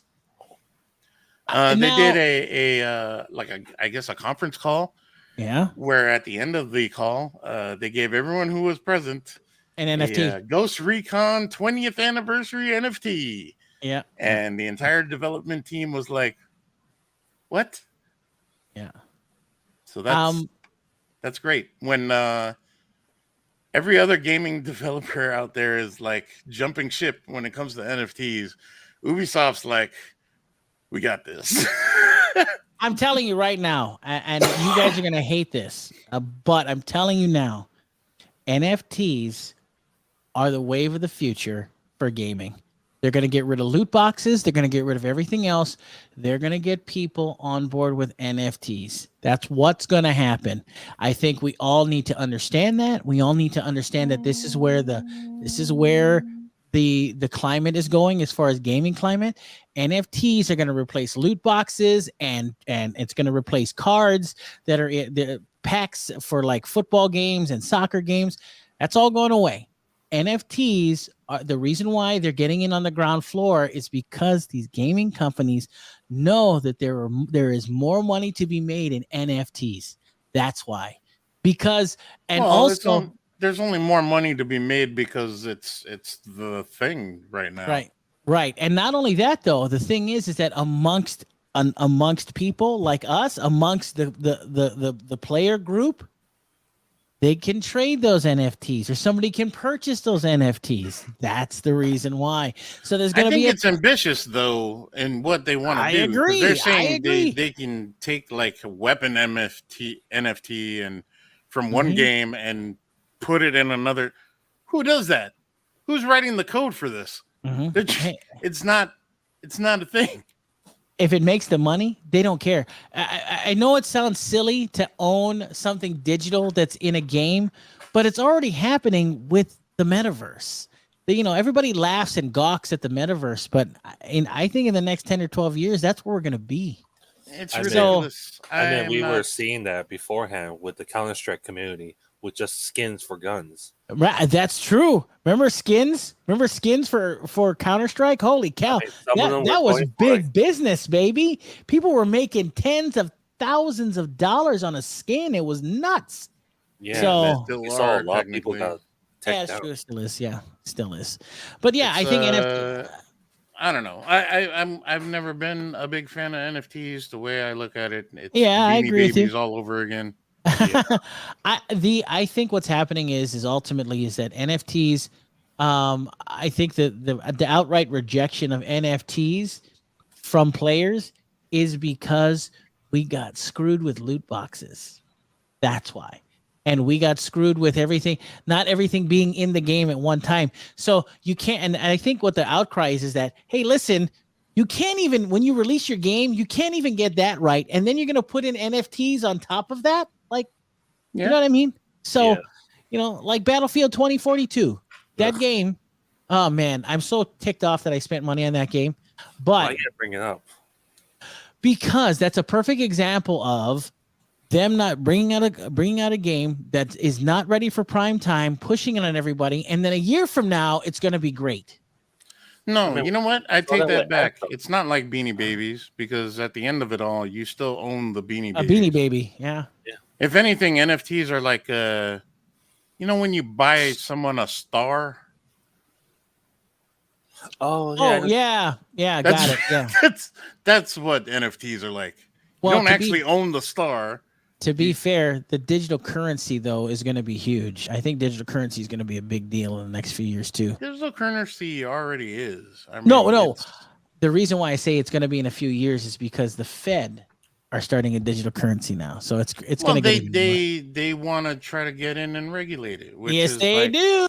That's their job. That's why it's already made. That's why it's making so much money, is because the government's not in it.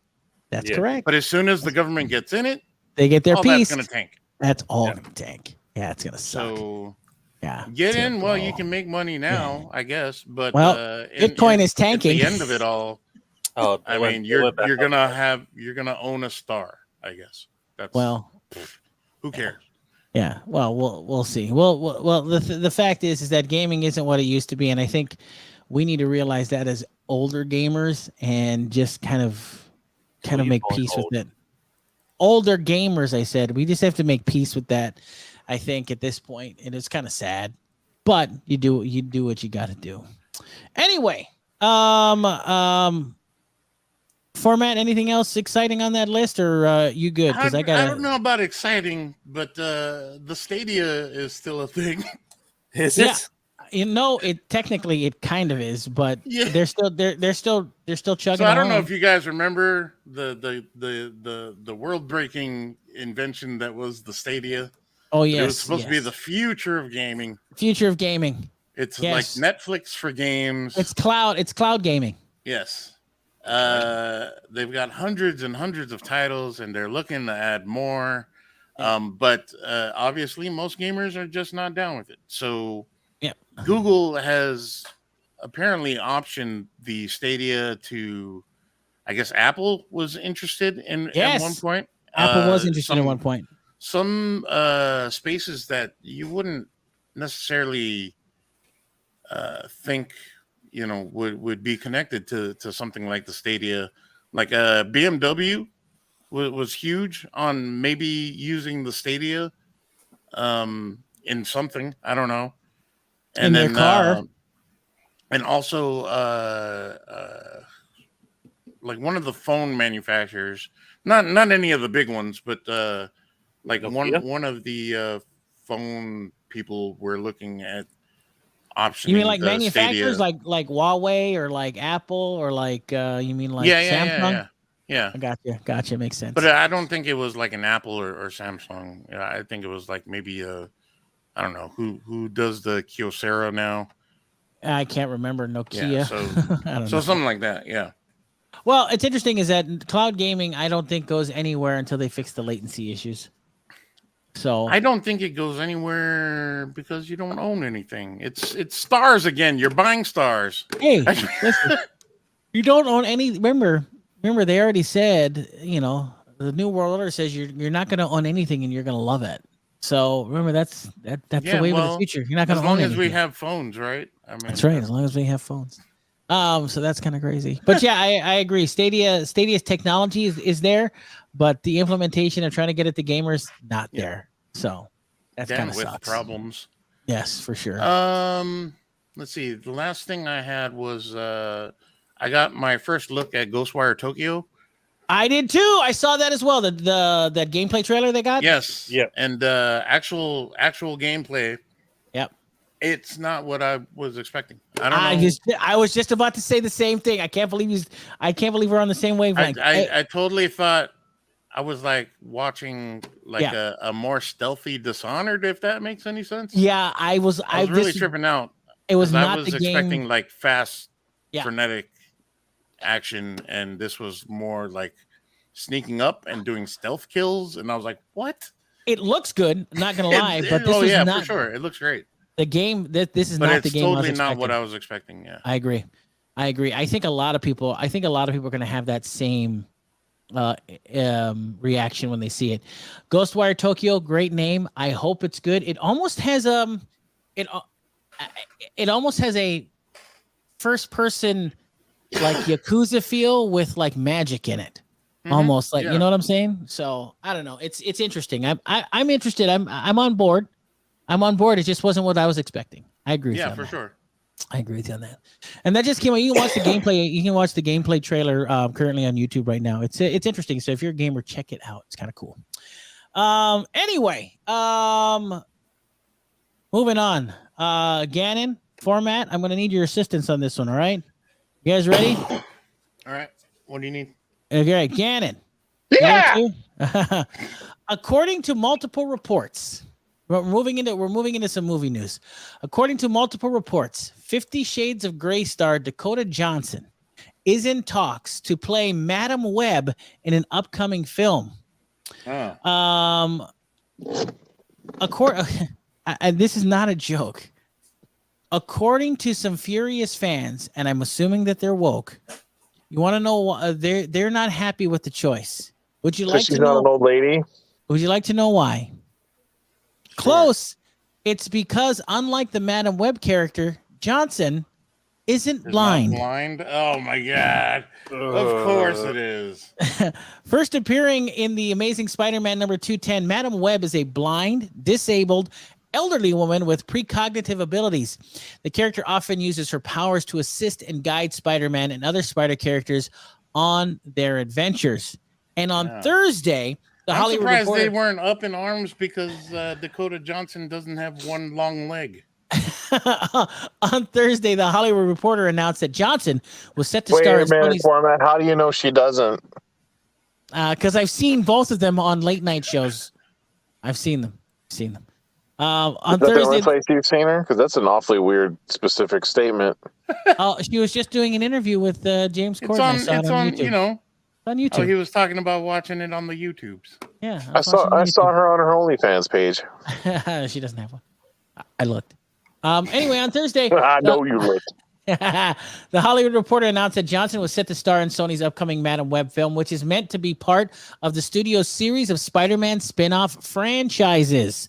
And it looks like a chorus of people on social media following the news proclaiming that the casting was a form of bigoted discrimination against the disabled seriously? community. They took it that far?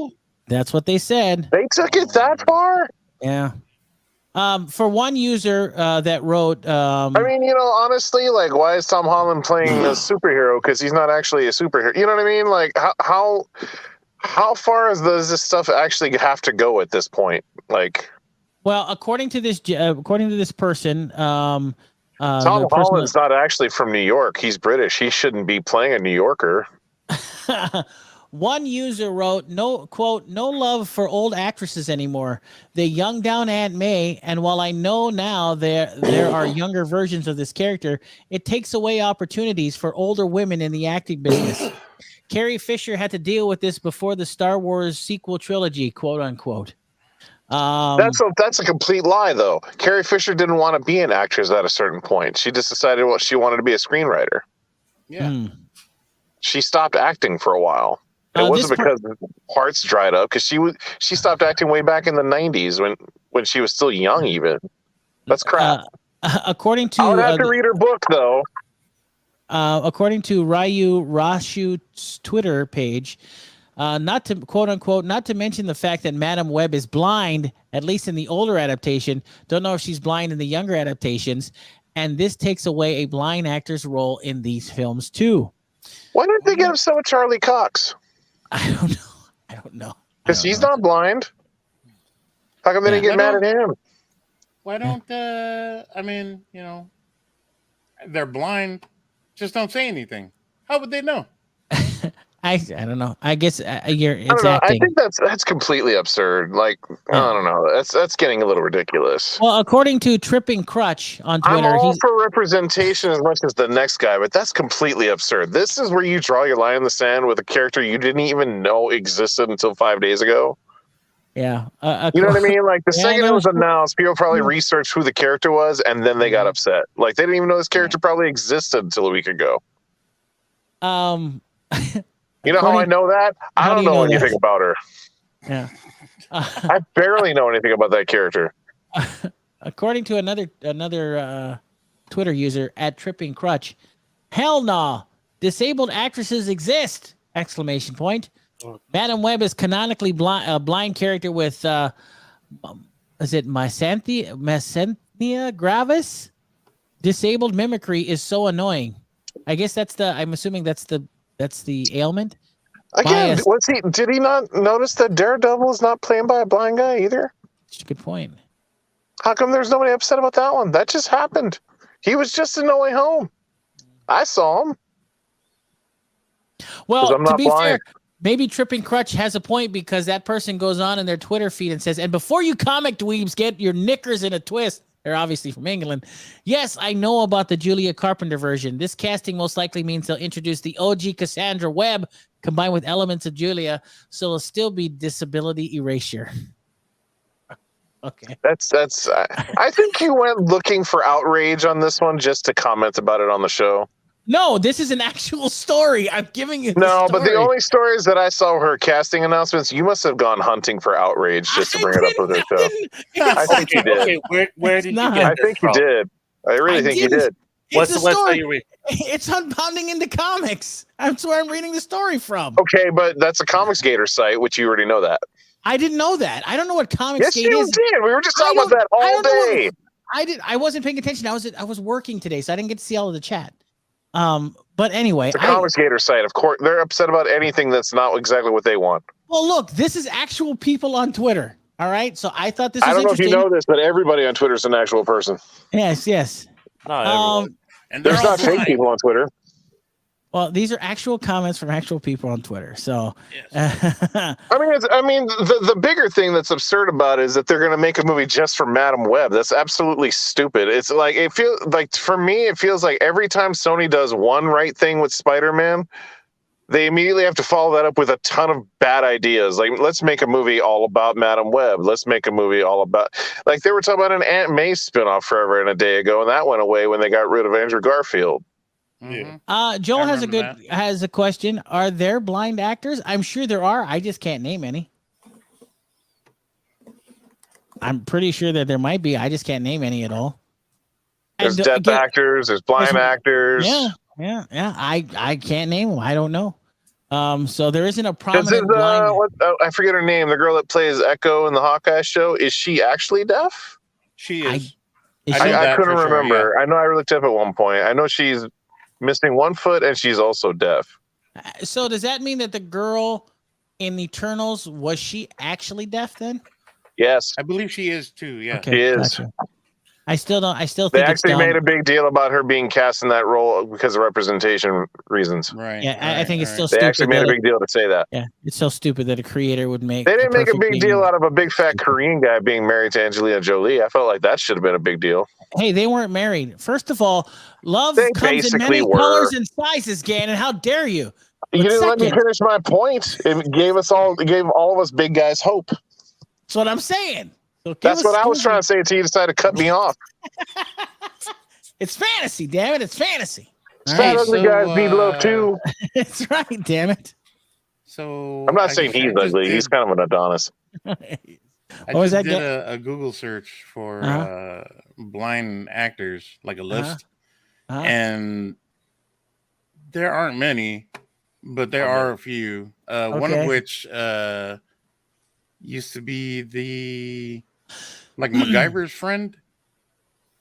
I don't remember who MacGyver's friend is. His name Dana Elcar. He played Peter Thornton. Oh, not a I guess he was like the I don't know.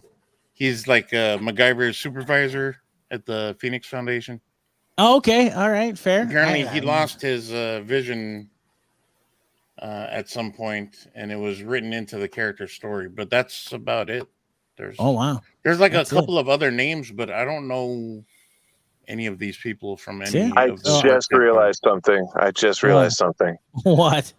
I have a whole new way to use the term blactors. Oh, good God. Oh, now you do. That's so stupid. Yeah, you can use it for that too. I can say blactors for this one too. You can. Although Callan Mulvey, an actor seen in various series as Rush and in movies like Batman v Superman, has lost the sight in one eye during an accident. Ooh. That doesn't count. I don't know if Joel's trying to be funny or if he's serious. I heard of deaf actors, but I haven't seen any blind actors. So you almost said blackers. Yeah, I'm totally. I almost did. You almost said blackers. On with that as well. I don't think there are too many blind actors out there. No, I don't think I would think it would be really difficult to do any kind of roles with that kind of, you know what I mean, situation. I think it's great if you can find representation, obviously, but at the same time, it's like, come on, man. Yeah. Don't draw a line in the sand every single time. It's kind of getting absurd. Yeah, I agree. It's crazy. What I think is interesting is that a lot of people are up in arms saying that there's a bunch of blind actors out there, but I just did a Google search and Wikipedia has a list of maybe 5. Google search is only going to let you find people that are like professionally known actors. They're talking about people that are blind that are probably trying to be actors that don't have those opportunities. Just straight blind. That's what they're talking about. They're not talking about people that are recognized as blind people. They're talking about that there's actual blind people that want to be actors that could easily play that role. That's what they're talking about. Okay. But they're not going to cast Joe Blow, somebody they've never heard of, that just because they're blind. Right, yeah.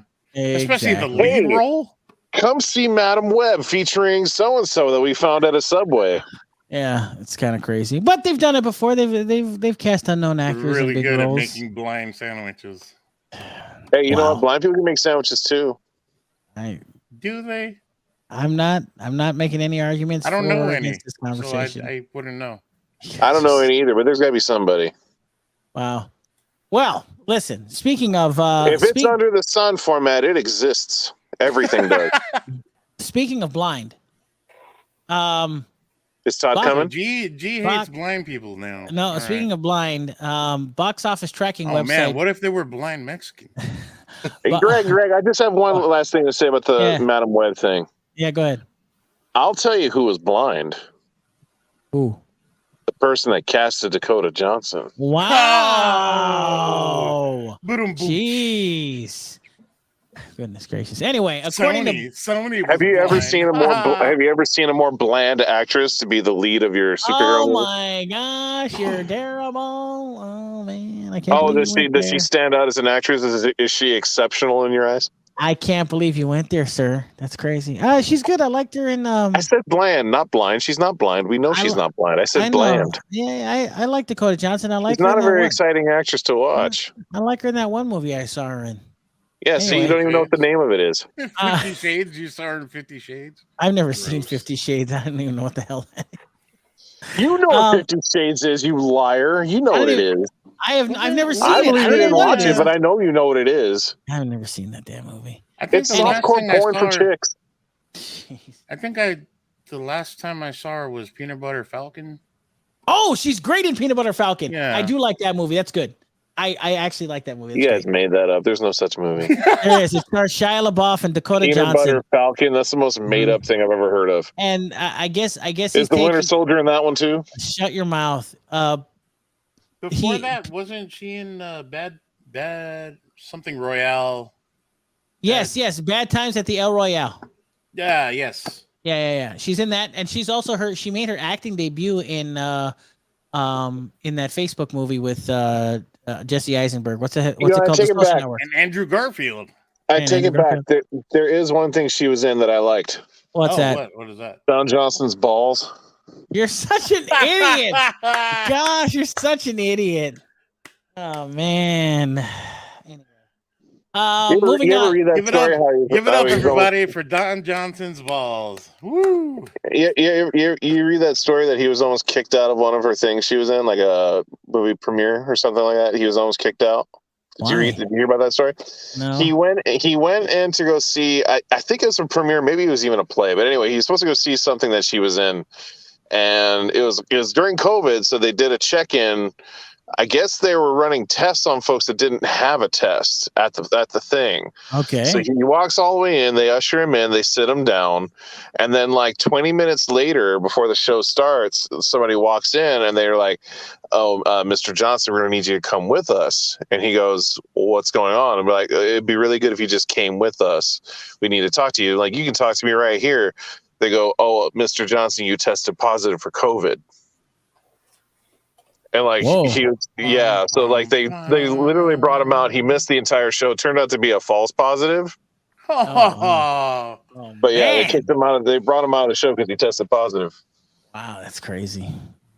I was reading about that story. I was like, oh, that sucks. Wow, that sucks. Anyway, moving on. According to box office tracking website Box Office Pro released its long-range box office forecast for the upcoming The Batman film from director Matt Reeves. According to Box Office Pro, they claim that The Batman is poised to join the club and reinvigorate the theatrical marketplace when it debuts just 4 weeks from now. Cool. They support their claim by noting, quote, "Batman is arguably one of the most valuable and reliable pop culture icons when it comes to the box office, evidenced by numerous blockbuster performances across multiple generations of moviegoers." From Tim Burton's Tim Burton's 1989 film. I think they forgot he was in Justice League. Hey, stop. Well, listen. From Tim Burton's 1989 film to Christopher Nolan's early 2000 trilogy and Zack Snyder's Batman v Superman: Dawn of Justice in 2016. So advanced tracking, social activity, and trailer imprints for the Batman are the strongest of any release, excluding Spider-Man No Way Home, since before the pandemic began. There's a few problems with that report. What's that? First of all, the Tim Burton movies started strong and they made less and less as the movies went on. That's true. much is absolutely true.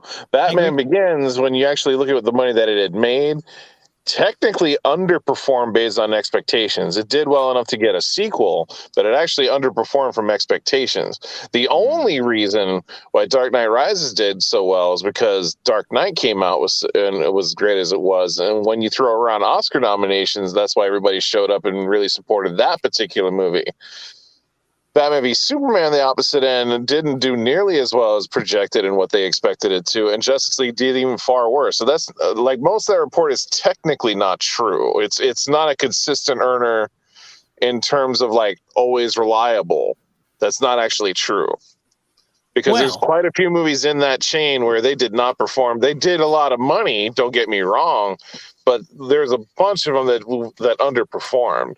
And I think Justice League should be part of that equation because he's in that movie. So if it's really about whether or not he's in a movie, then Justice League should have done a hell of a lot better than it did. True.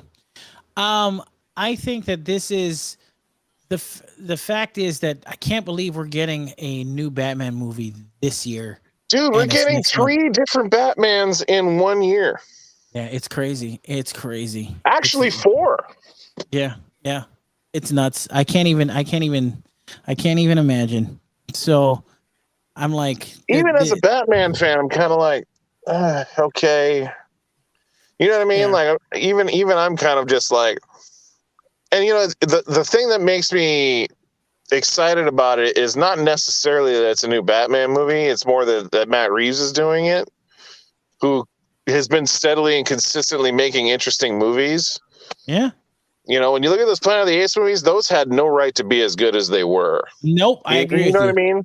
I agree. Like, especially after the Tim Burton remake, like those movies had no right being as good as they were. But he actually had, like, if anything, those movies show that he had a vision. Yeah, he did the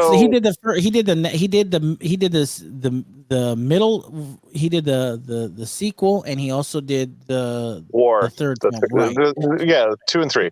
So that actually has me more excited for the movie, more so than it being a Batman movie. You know what I mean? Gotcha. I gotcha. You know, but when I also see these other reports about like how one of the producers like had a meeting with Christopher Nolan to like give him a customary heads up that this one might be even better than his. I'm like, okay, stop getting ahead of yourselves. It's a little bit, it's so much oversaturation for the character. Like we've had so many Batmans in the space of the last 20 years. Yeah, it's true. Joe wants to know, is Batman in Black Adam? I seriously doubt it, but I mean, anything's possible. There's a rumor that Keaton's Batman shows up in Aquaman too. There's no basis for that rumor, but I've seen it. That'd be sweet. Because he's allegedly, after this Flash movie, he's allegedly going to be like the Nick Fury of the DC universe moving forward. That'd be pretty sweet. So he might be in a post-credit scene. You know what I mean? Like after Aquaman 2 is all said and done, you're going to have a Keaton sequence where he's like, I'm putting together a new team. And then Jason Momoa will look at him and be like, aren't you like 72? And what are you doing in my friend's costume? It's like, what happened to the other guy? Yeah, what happened to the other dude? You know what I mean? Like you can already see where all the jokes are going to be. Is like, what happened to the other guy? And then Keaton's going to have to be like, I'll explain it all to you later. Yeah. Just get used to it. I'm Batman. Just get used to it now, because at a certain point, your Flash friend, there's like 4 of them, and I met them all at once. Yeah, all right. Hey, I actually met the other guy. He said he doesn't want to do it anymore. So now here I am.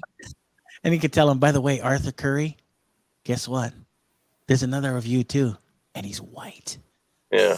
Did you see that Supergirl in the Flash movie is actually Christopher Reeve's daughter? Did you see that one? Yeah, there's apparently a synopsis leak that said that the Supergirl of the Flash movie is actually the Reeve Superman's daughter. Huh. And that she actually existed in the Keaton universe. We just didn't see her yet. Shut up. I kind of like that if that's what that is. If that's true and that's what it turns out to be, I kind of like that, because it keeps his legacy in its own way. It does. Although Lois Lane is not Latino, neither is he, so that's weird. Well, listen, Batman is going to have a baby with a human. They just turn out Latino. I don't know. Batman is going to be incredibly successful. And by the way, next week on the show, we may have a special announcement about the Batman's premiere happening in Maui if you're here. Oh my God, Robert Pattinson's going to be on the show. Well, What? yeah. Well, we'll man, cross that. I can ask him all my Cedric Diggory questions. We'll cross that bridge when we come to it. But moving on really quick. Because with the limited amount of time left, I do want to talk about something that happened on a show, and I want everybody's reaction. And here it is. Okay, moving on to TV. No, TV.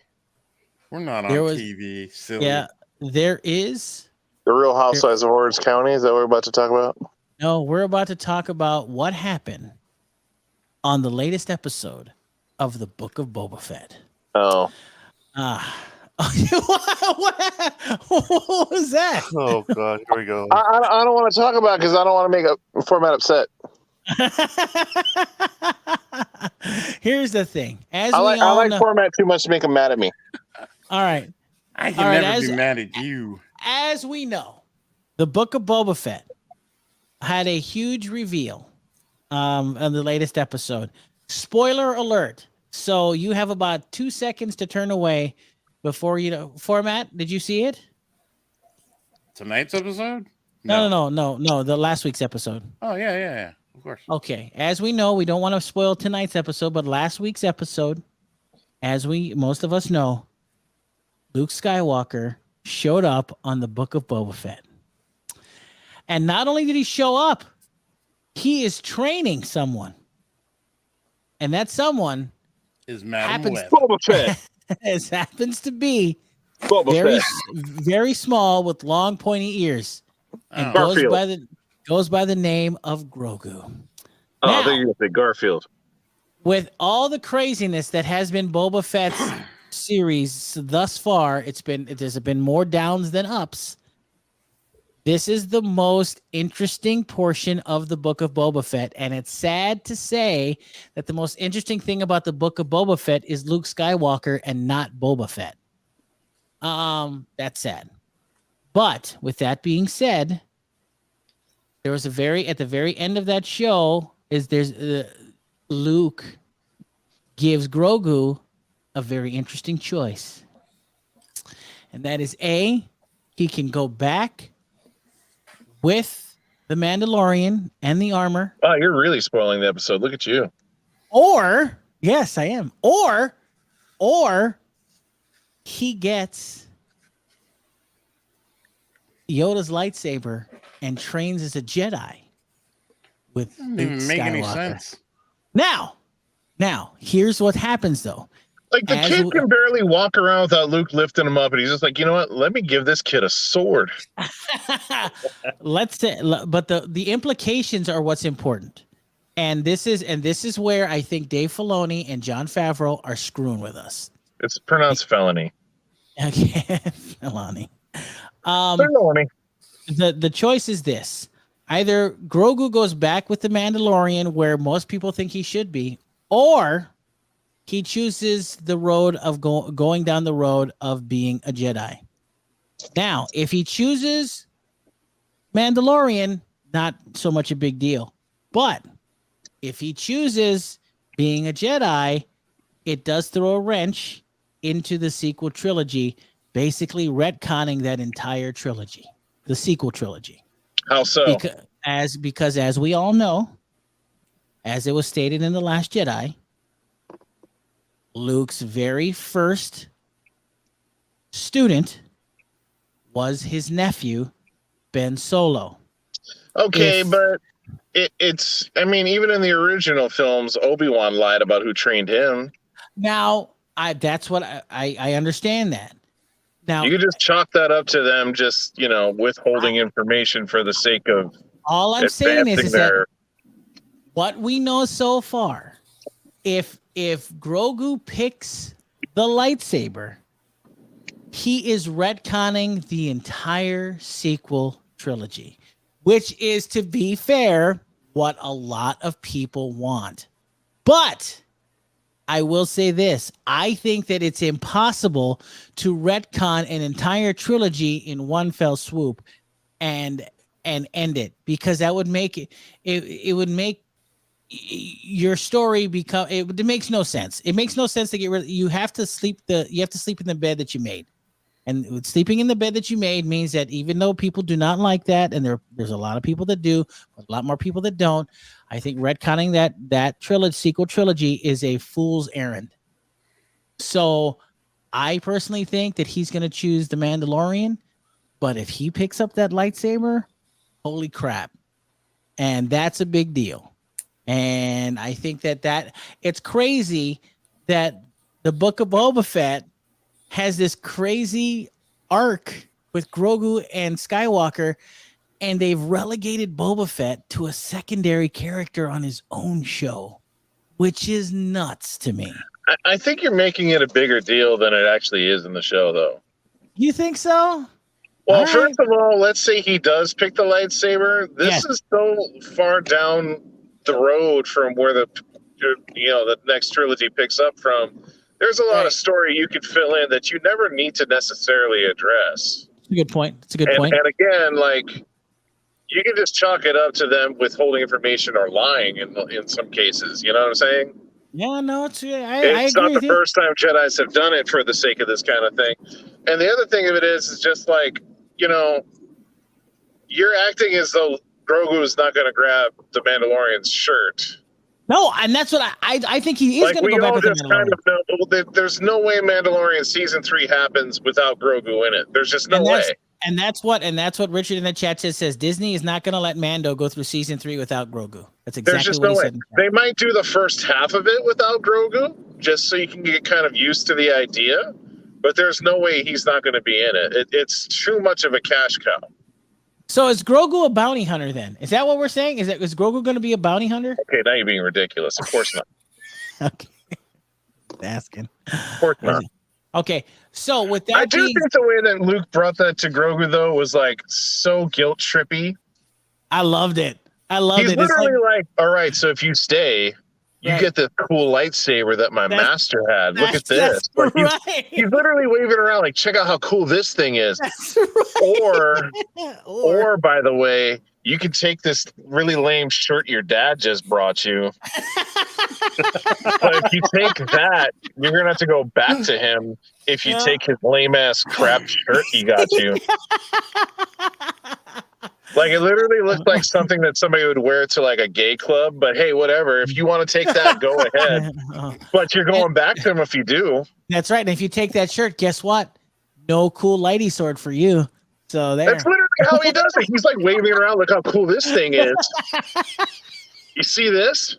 Yeah. See my master had this. That's but right. You know what? You can have this, or you can take your dad's shirt. Yeah. Which one do you think is cooler? Huh? Which one do you like? One you can wave around like 5 people. The other one you're gonna, you can take a hit maybe, but that's about it. I was like, wow, Luke's kind of a dick right here. He's like literally guilt tripping the kid. Hey, it goes with who he was in the sequel trilogy, or right? do you want to go back to your dad? Whatever. Richard in the chat says Grogu. According to him, he says Grogu has such potential for future stories because the species lives so long that he can always become a Jedi later on in life, which is very true. And that's why I think he's going to pick the Mandalorian. So, but I mean, to be fair, do you give up? Do you give up your opportunity to train with Luke Skywalker? Why not? Luke's not that great at it anyway. Whoa!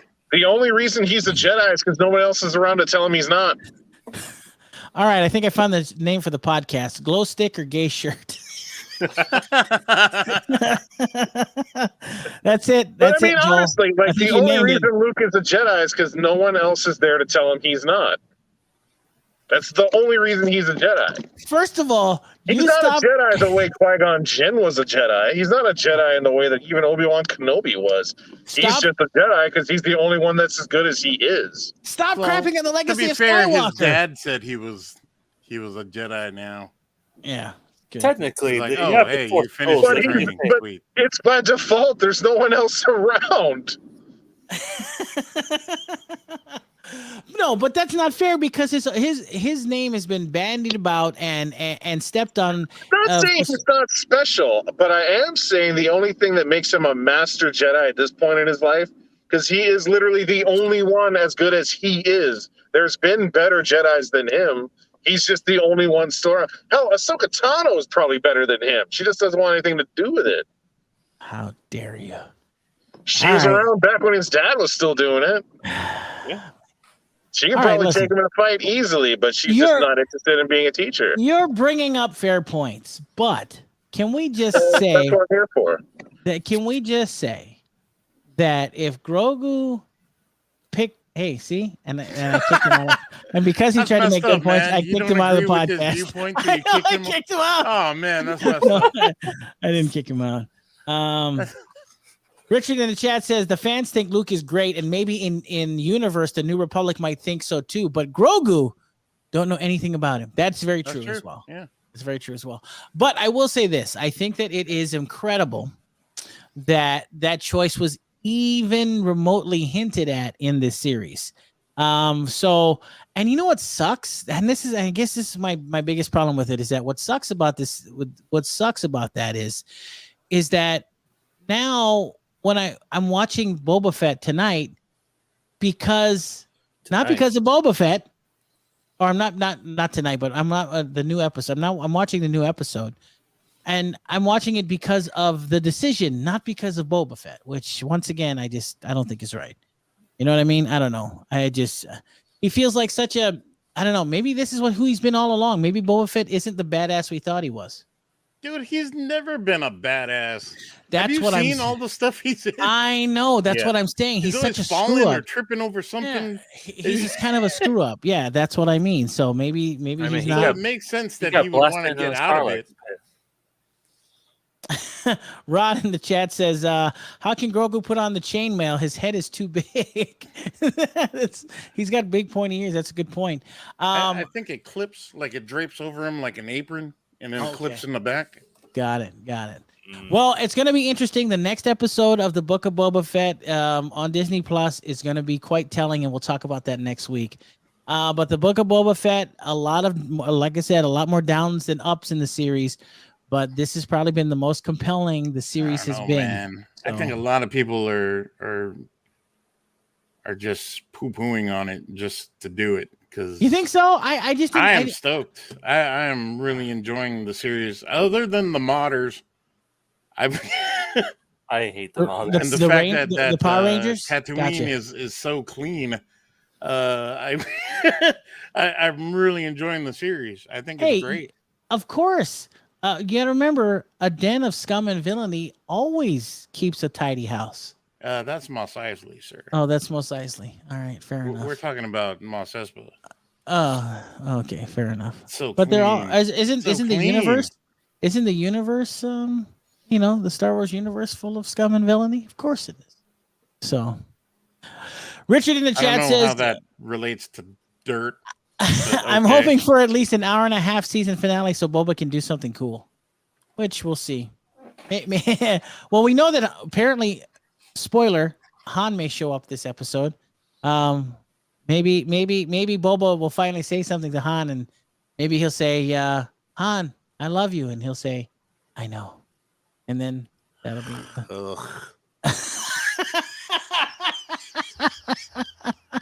I do think it would be interesting if Han were to show up and he goes to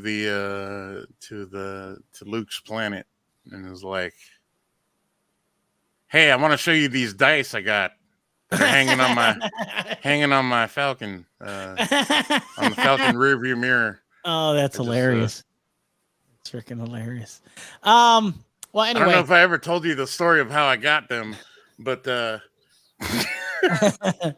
Book of Boba Fett. I think this is not the finale. I think the following week is the finale. I think I could be wrong. No, this week is the finale. Is this week the finale? Okay. There's only supposed to be 7 episodes. Unless okay, they got 8 it. episodes. I think it's a great show. I really do. I know a lot of people are giving it crap because for a show called The Book of Boba Fett is hardly even the focus. Correct. But I mean, all that other stuff is just side story stuff. It still comes back to Boba. Yeah. Oh, wow. And I can't wait to see the showdown between Boba and Cad Bane. Cad Bane. I know, but it's so funny. That's gonna be it's great. so funny that Cad Bane shows up and he's ends up being a nothing, and then this whole Luke Skywalker thing is big.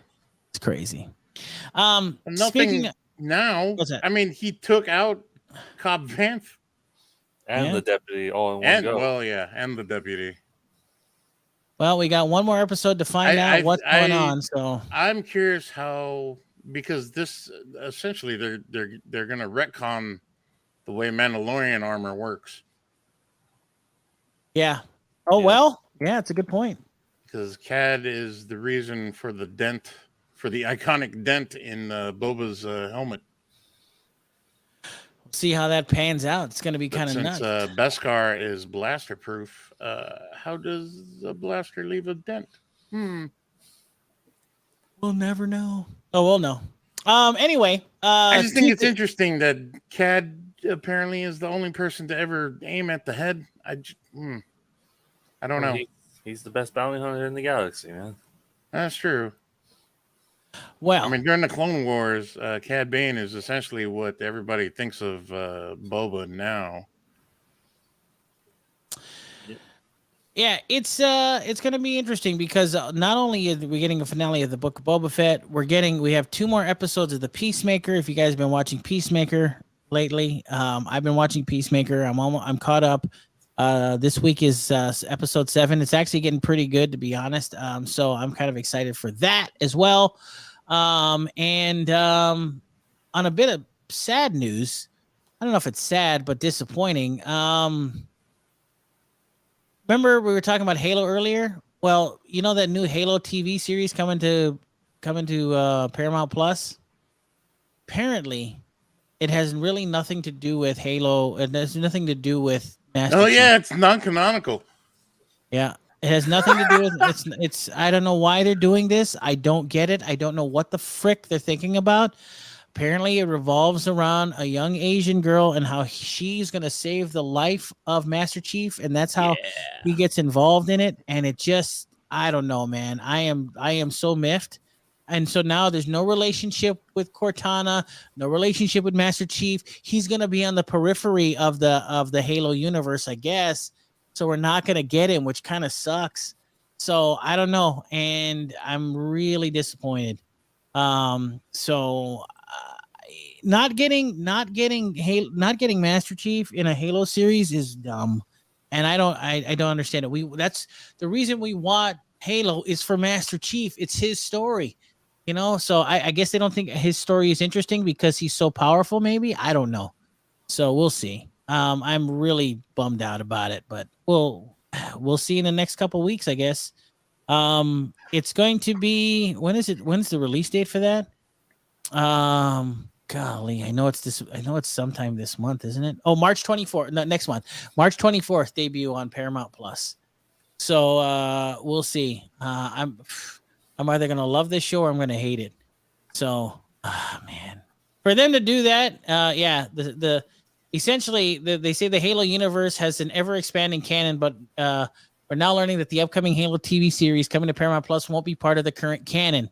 So it has its own canon status, and it falls under something called the Halo Silver timeline. So that's what it is. What a you know, it's the old thing. It's like in reference of Centrum Silver. Well, the canonical content includes the games, the books, the audio series. By the way, the audio series is kind of cool, and more. So it makes sense for a television show to branch out from the firmly established lore. No, it's not. What the? What are you talking about? What? I don't want. I want to see freaking Master Chief. I don't understand why. Why is it so hard to get Master Chief? I don't get it, man. I want to see a show with Master Chief in it. Anyway. It's gonna star. Some of these guys I don't even know of yet, but we'll see. March 24th. I'm getting sick of talking about it now. And I'm getting pissed off. I don't know. All I know is they brought Jen Taylor for Cortana. Cortana. Kind of Jen Taylor is for Cortana. A gentleman. They don't quite have the visuals right. I'm hoping they're going to fix that in post-op. Oh man, the visuals are awful. Yeah, it looks like Gen 1. It's gross. I mean, she's not even purple. I don't know. Yeah, I don't know. Like they couldn't figure out the color. I mean, Jesus. All right, one more story and then some Blu-ray releases for the week. And finally, a new report has surfaced that is saying Lucasfilm is developing, get this, a live-action Star Wars series that is set during the High Republic era. Okay? Boo. Boo. While the series talking space High Republic stuff is so boring, man. It's boring. Yes, High Republic is boring. They say while the series is said to be developed for kids, the creative team is going to I hope make it's handled by 4 kids too. Yeah, the creative team is going to make something that adult fans will enjoy as well, the same way that adults enjoy watching Stranger Things. What? So it's going to be a Stranger Things inspired Star Wars: The High Republic. This is why I always have gripe about Lucasfilm since Kathleen Kennedy came on. Oh my gosh. She doesn't know what she's doing. Oh my gosh. So we'll see. Anyway, listen, we shouldn't be too angry about I'm not precious about the High Republic, so I'll watch it. I'm not precious about it, so I'll watch it. The Old Republic. I think that I think we've had I don't know about you guys, but I think we've done a lot. We've done a little oversaturation of the Stranger Things style of movie or television show. But yeah, look at Archive 81. Yeah,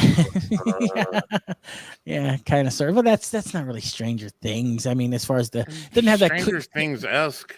Yeah, it is. Without, but you're waiting for a jump scare that never comes. It never come. You're just sitting there going, "Oh, yeah." I got into an argument with a buddy of mine who told me you have buddies? I was playing online with him, and he told me that his favorite season. Why do you keep kicking Gannon? I don't know. I keep putting him in, and he doesn't. His favorite season of Stranger Things is season 2, and I was not a fan of season 2. I thought it was kind of forgettable. Oh, there he is again. Anyway, yeah, there he is. But yeah, so Stranger Things, Stranger Things. Hey, inspired... Gannon, you're back just in time to talk about Stranger Things. A Stranger Things inspired Star Wars series is coming to Disney Plus soon. Boo. Wait, what? Yeah. It's from the Star Wars: The High Republic, and it's gonna be more for the kids and young adults. It's gonna be Stranger Things inspired. Is Stranger Things for kids? I don't think it is. I don't think it is either. But hey, we're getting a lot of that crap anyway. I mean, there's kids in it, but I have a hard time saying that shit is made for kids. I agree with you, but we'll see. Star Wars is going to go that direction with the new the High Republic, so we shall see. I think they should let Kevin Smith make a Star Wars show and call it the High Republic. That would be much better. I agree with you on that. I love that it took you like a full 30 seconds where you got what I was doing there. I knew what you were doing. When I've made that joke like 3 times on this show already. I think we've all made that joke. Anyway. Moving on. It's getting late, so now it's time to find out what's new this week in Blu-rays. The world of the comic books. And no, it's time to find out what's new in the Blu-ray and DVDs. Oh wait, I did it wrong. Shut your mouth. Coming out today for Blu-rays and DVDs. One of my favorite movies directed by Billy Wilder, starring Marilyn Monroe, Tony Curtis, and Jack Lemmon. Some Like It Hot in 4K, which is spectacular. I'm so excited. Is that the one where she gets her dress blown up? No, that's the 7-Year Itch. That's a great movie. Why is it itchy? It's because she's airing it out over a sewer vent? Shut your mouth. I think I know why it itches now. Don't let me explain that movie to you. It's a great movie. Also, she didn't have access to any wiener wraps. I mean, if I was airing out my stuff over a sewer vent, I'd probably be itchy too. Also coming out today, one of my favorite movies from the 80s, starring Mark Harmon, Summer School, is out on Blu-ray today. Oh, that came out this week? I gotta get that. Yeah, Summer School's great. I already own it. I love that movie. That's a fun one. Hell yeah.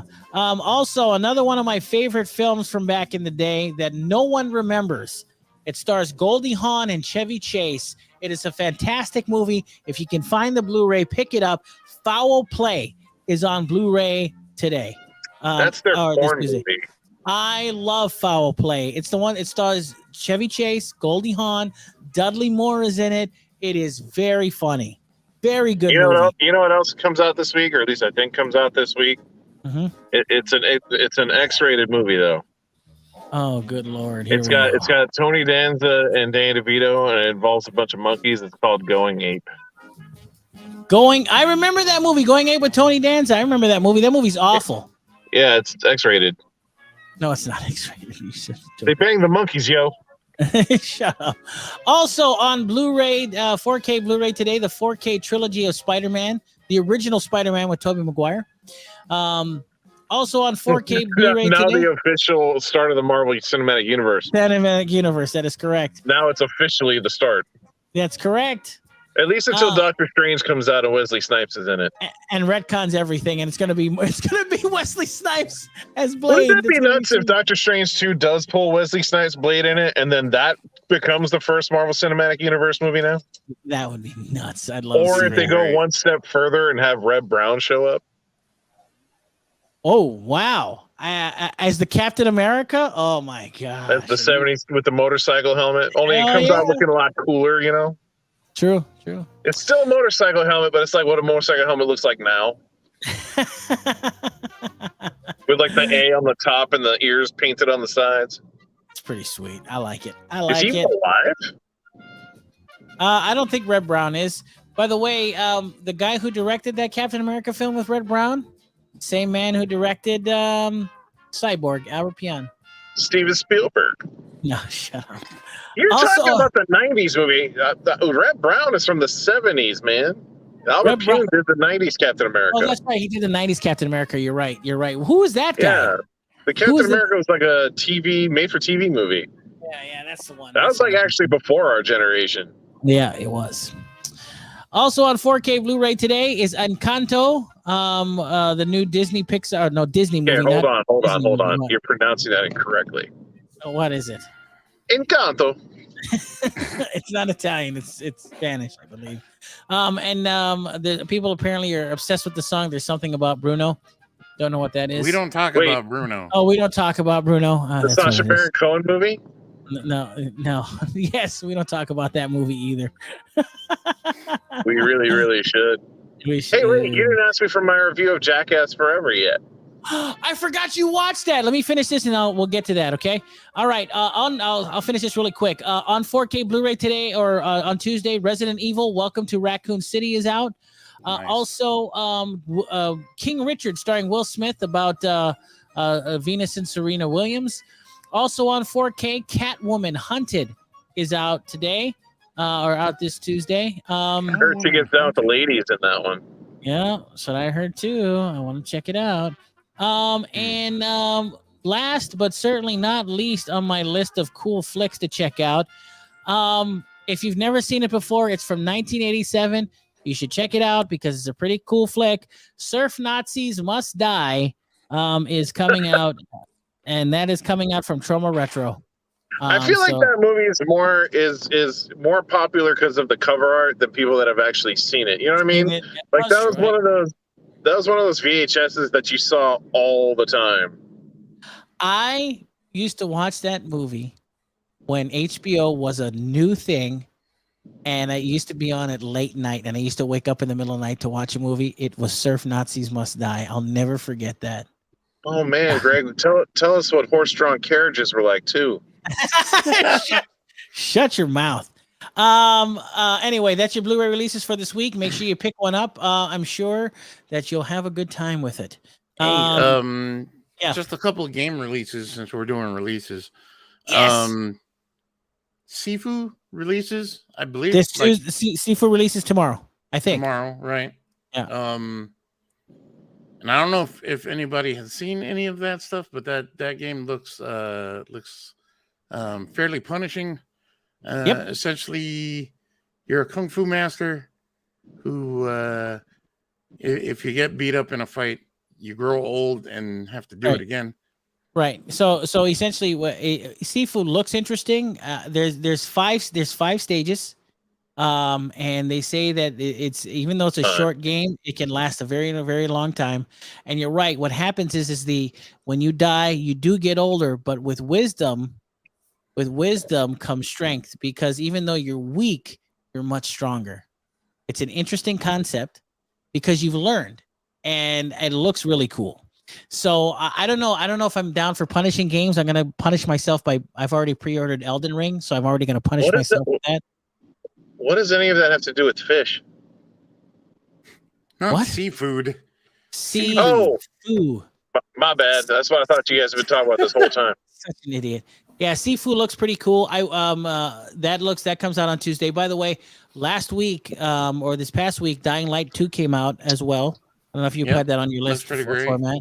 I played it. I played a bit of it. I got through the first couple of hours already in the open world.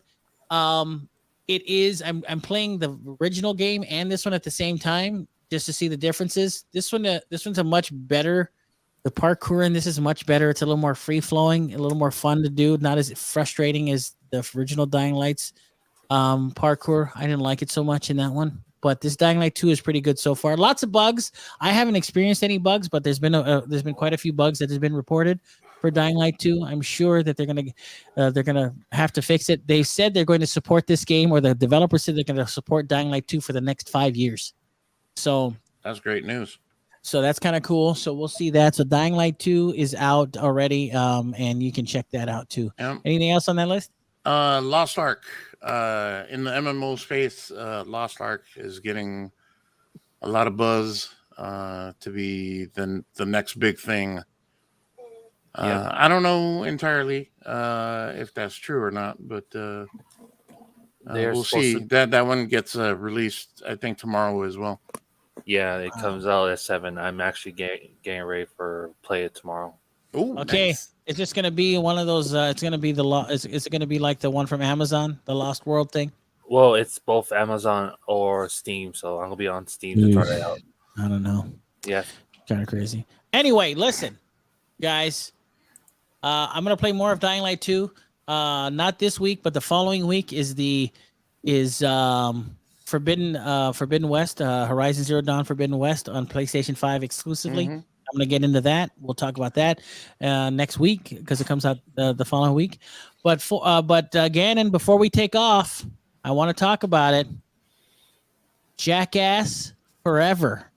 What was your thoughts? What was your take on Jackass Forever? I was actually shocked there even is another one, because if you'd even seen the third one, which even that one's 10 years out from this one, they were getting older then. So there's that part of you that's just like, they can't keep doing this like this. So 10 years down the road, they're doing it all over again. There's a part of you watching it where you're just like, please stop doing this now. Yeah. Like I kept having that thought, like, be like, oh man, you guys can't keep doing this like to yourselves. There is a little bit of, if you're a fan of the series at all, then it's more of the same. You already know if you're gonna like it, and a lot of the stuff they do in it, they've actually done before. So there's a little bit of repetitiveness, but you still kind of have fun watching it, just simply for the fact that they're all pushing 50 now.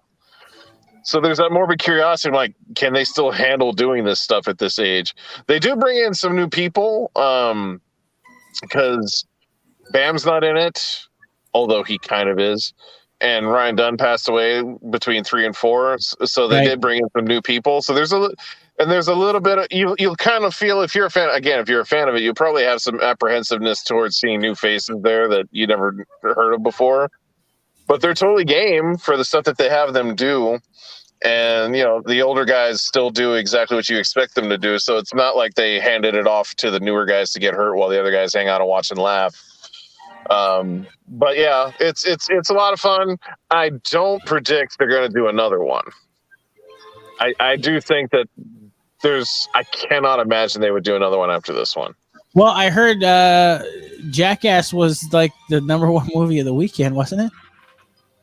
Well, but in the age that we're in right now, that doesn't really mean anything. There's nothing competing against it. You know what I'm saying? In a typical film, in a theatrical experience goes, there's nothing else to go up against it right now. There's Spider-Man, then there's Scream. There's like the last two big movies that came out, and people have seen the hell out of those already. So this is just something new to go see. So I guess the question is it worth seeing in the theater, or should I wait? I will only say that if you're a fan of the series, if you're a fan of those guys, then absolutely.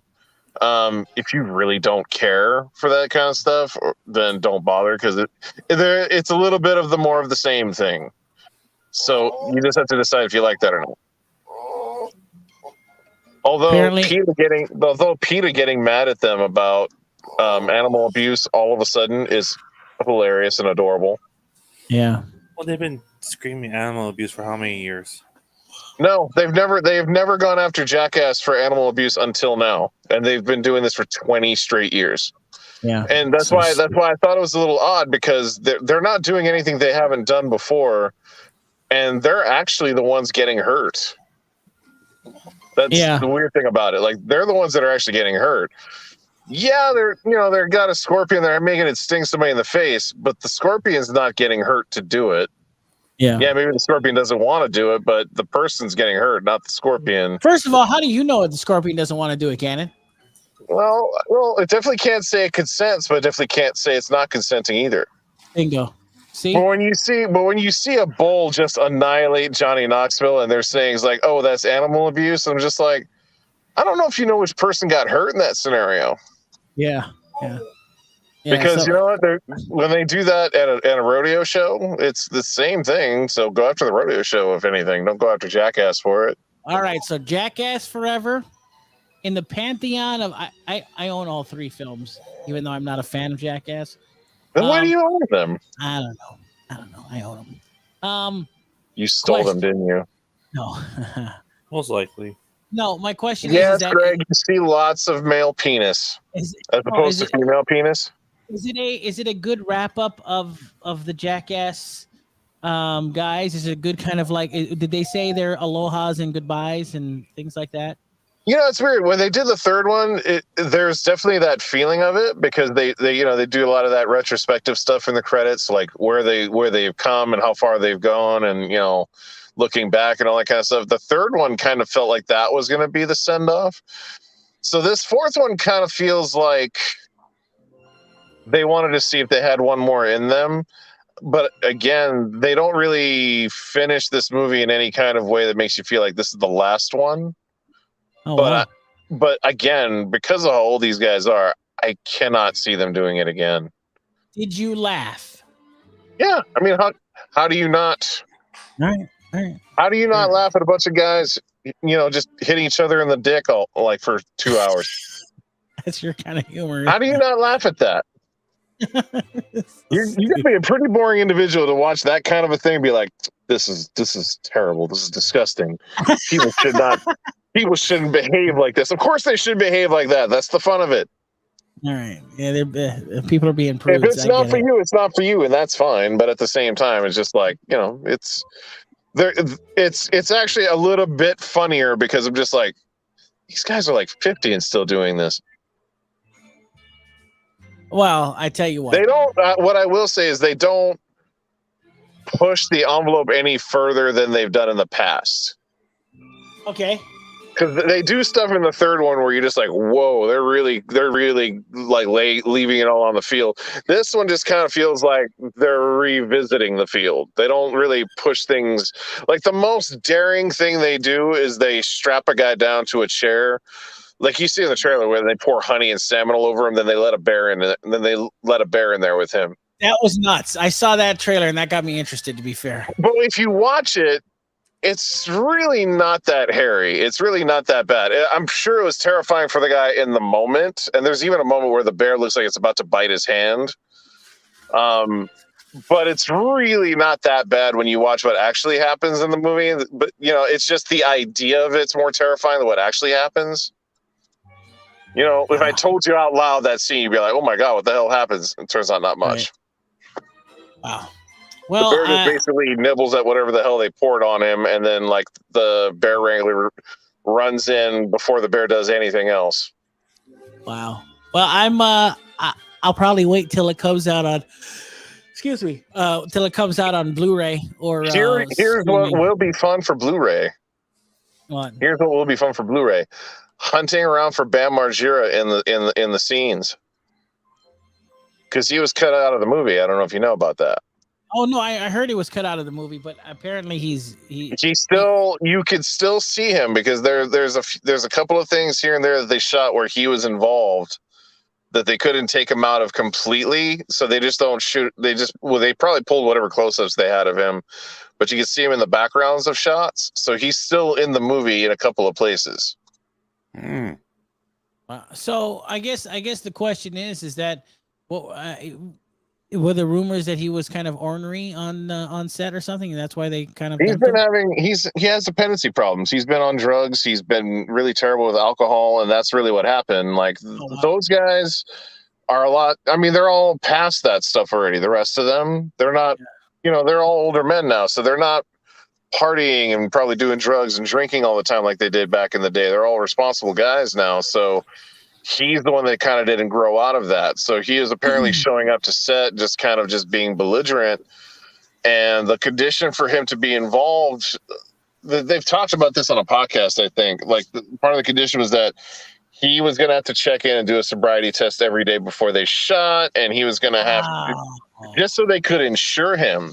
Wow. And he was like over medicating himself and stuff like that. So like I guess he failed a couple of drug tests and they told him he couldn't shoot, and it got ugly from there to the point where he's like, giving death threats to the director of the movie and all kinds of stuff. Like he's been in a really bad place since Ryan Dunn died, really. Like if you followed anything with Bam, it feels like ever since Ryan Dunn died, he's just been in a hole that he just can't dig himself out of.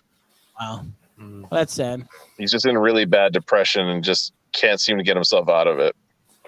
Well, Jackass Forever made some money, and hopefully this is the last hurrah for these guys. I'd hate to see them actually doing this in their 60s or 70s. It would be pretty bad. It's funny, too, because they made a joke of it in the very first movie. Yeah, no, they did. And the end credits where they showed them all as old men still doing it, and here we are, 20 years later, they are still doing it. Yeah, it's true. It's weird to see Johnny Knoxville with gray hair. Yeah, I bet.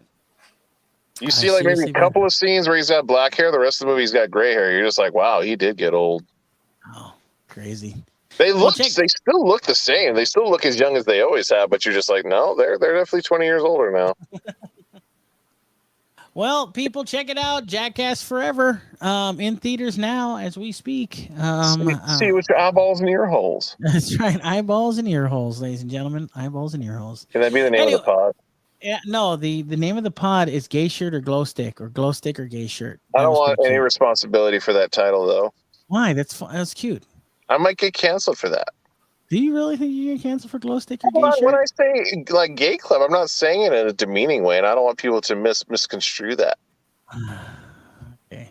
Wow. I'm not denigrating gay culture when I said that. All right, I'm gonna put a parenthesis around it. If you're going to use it, they might think that. So.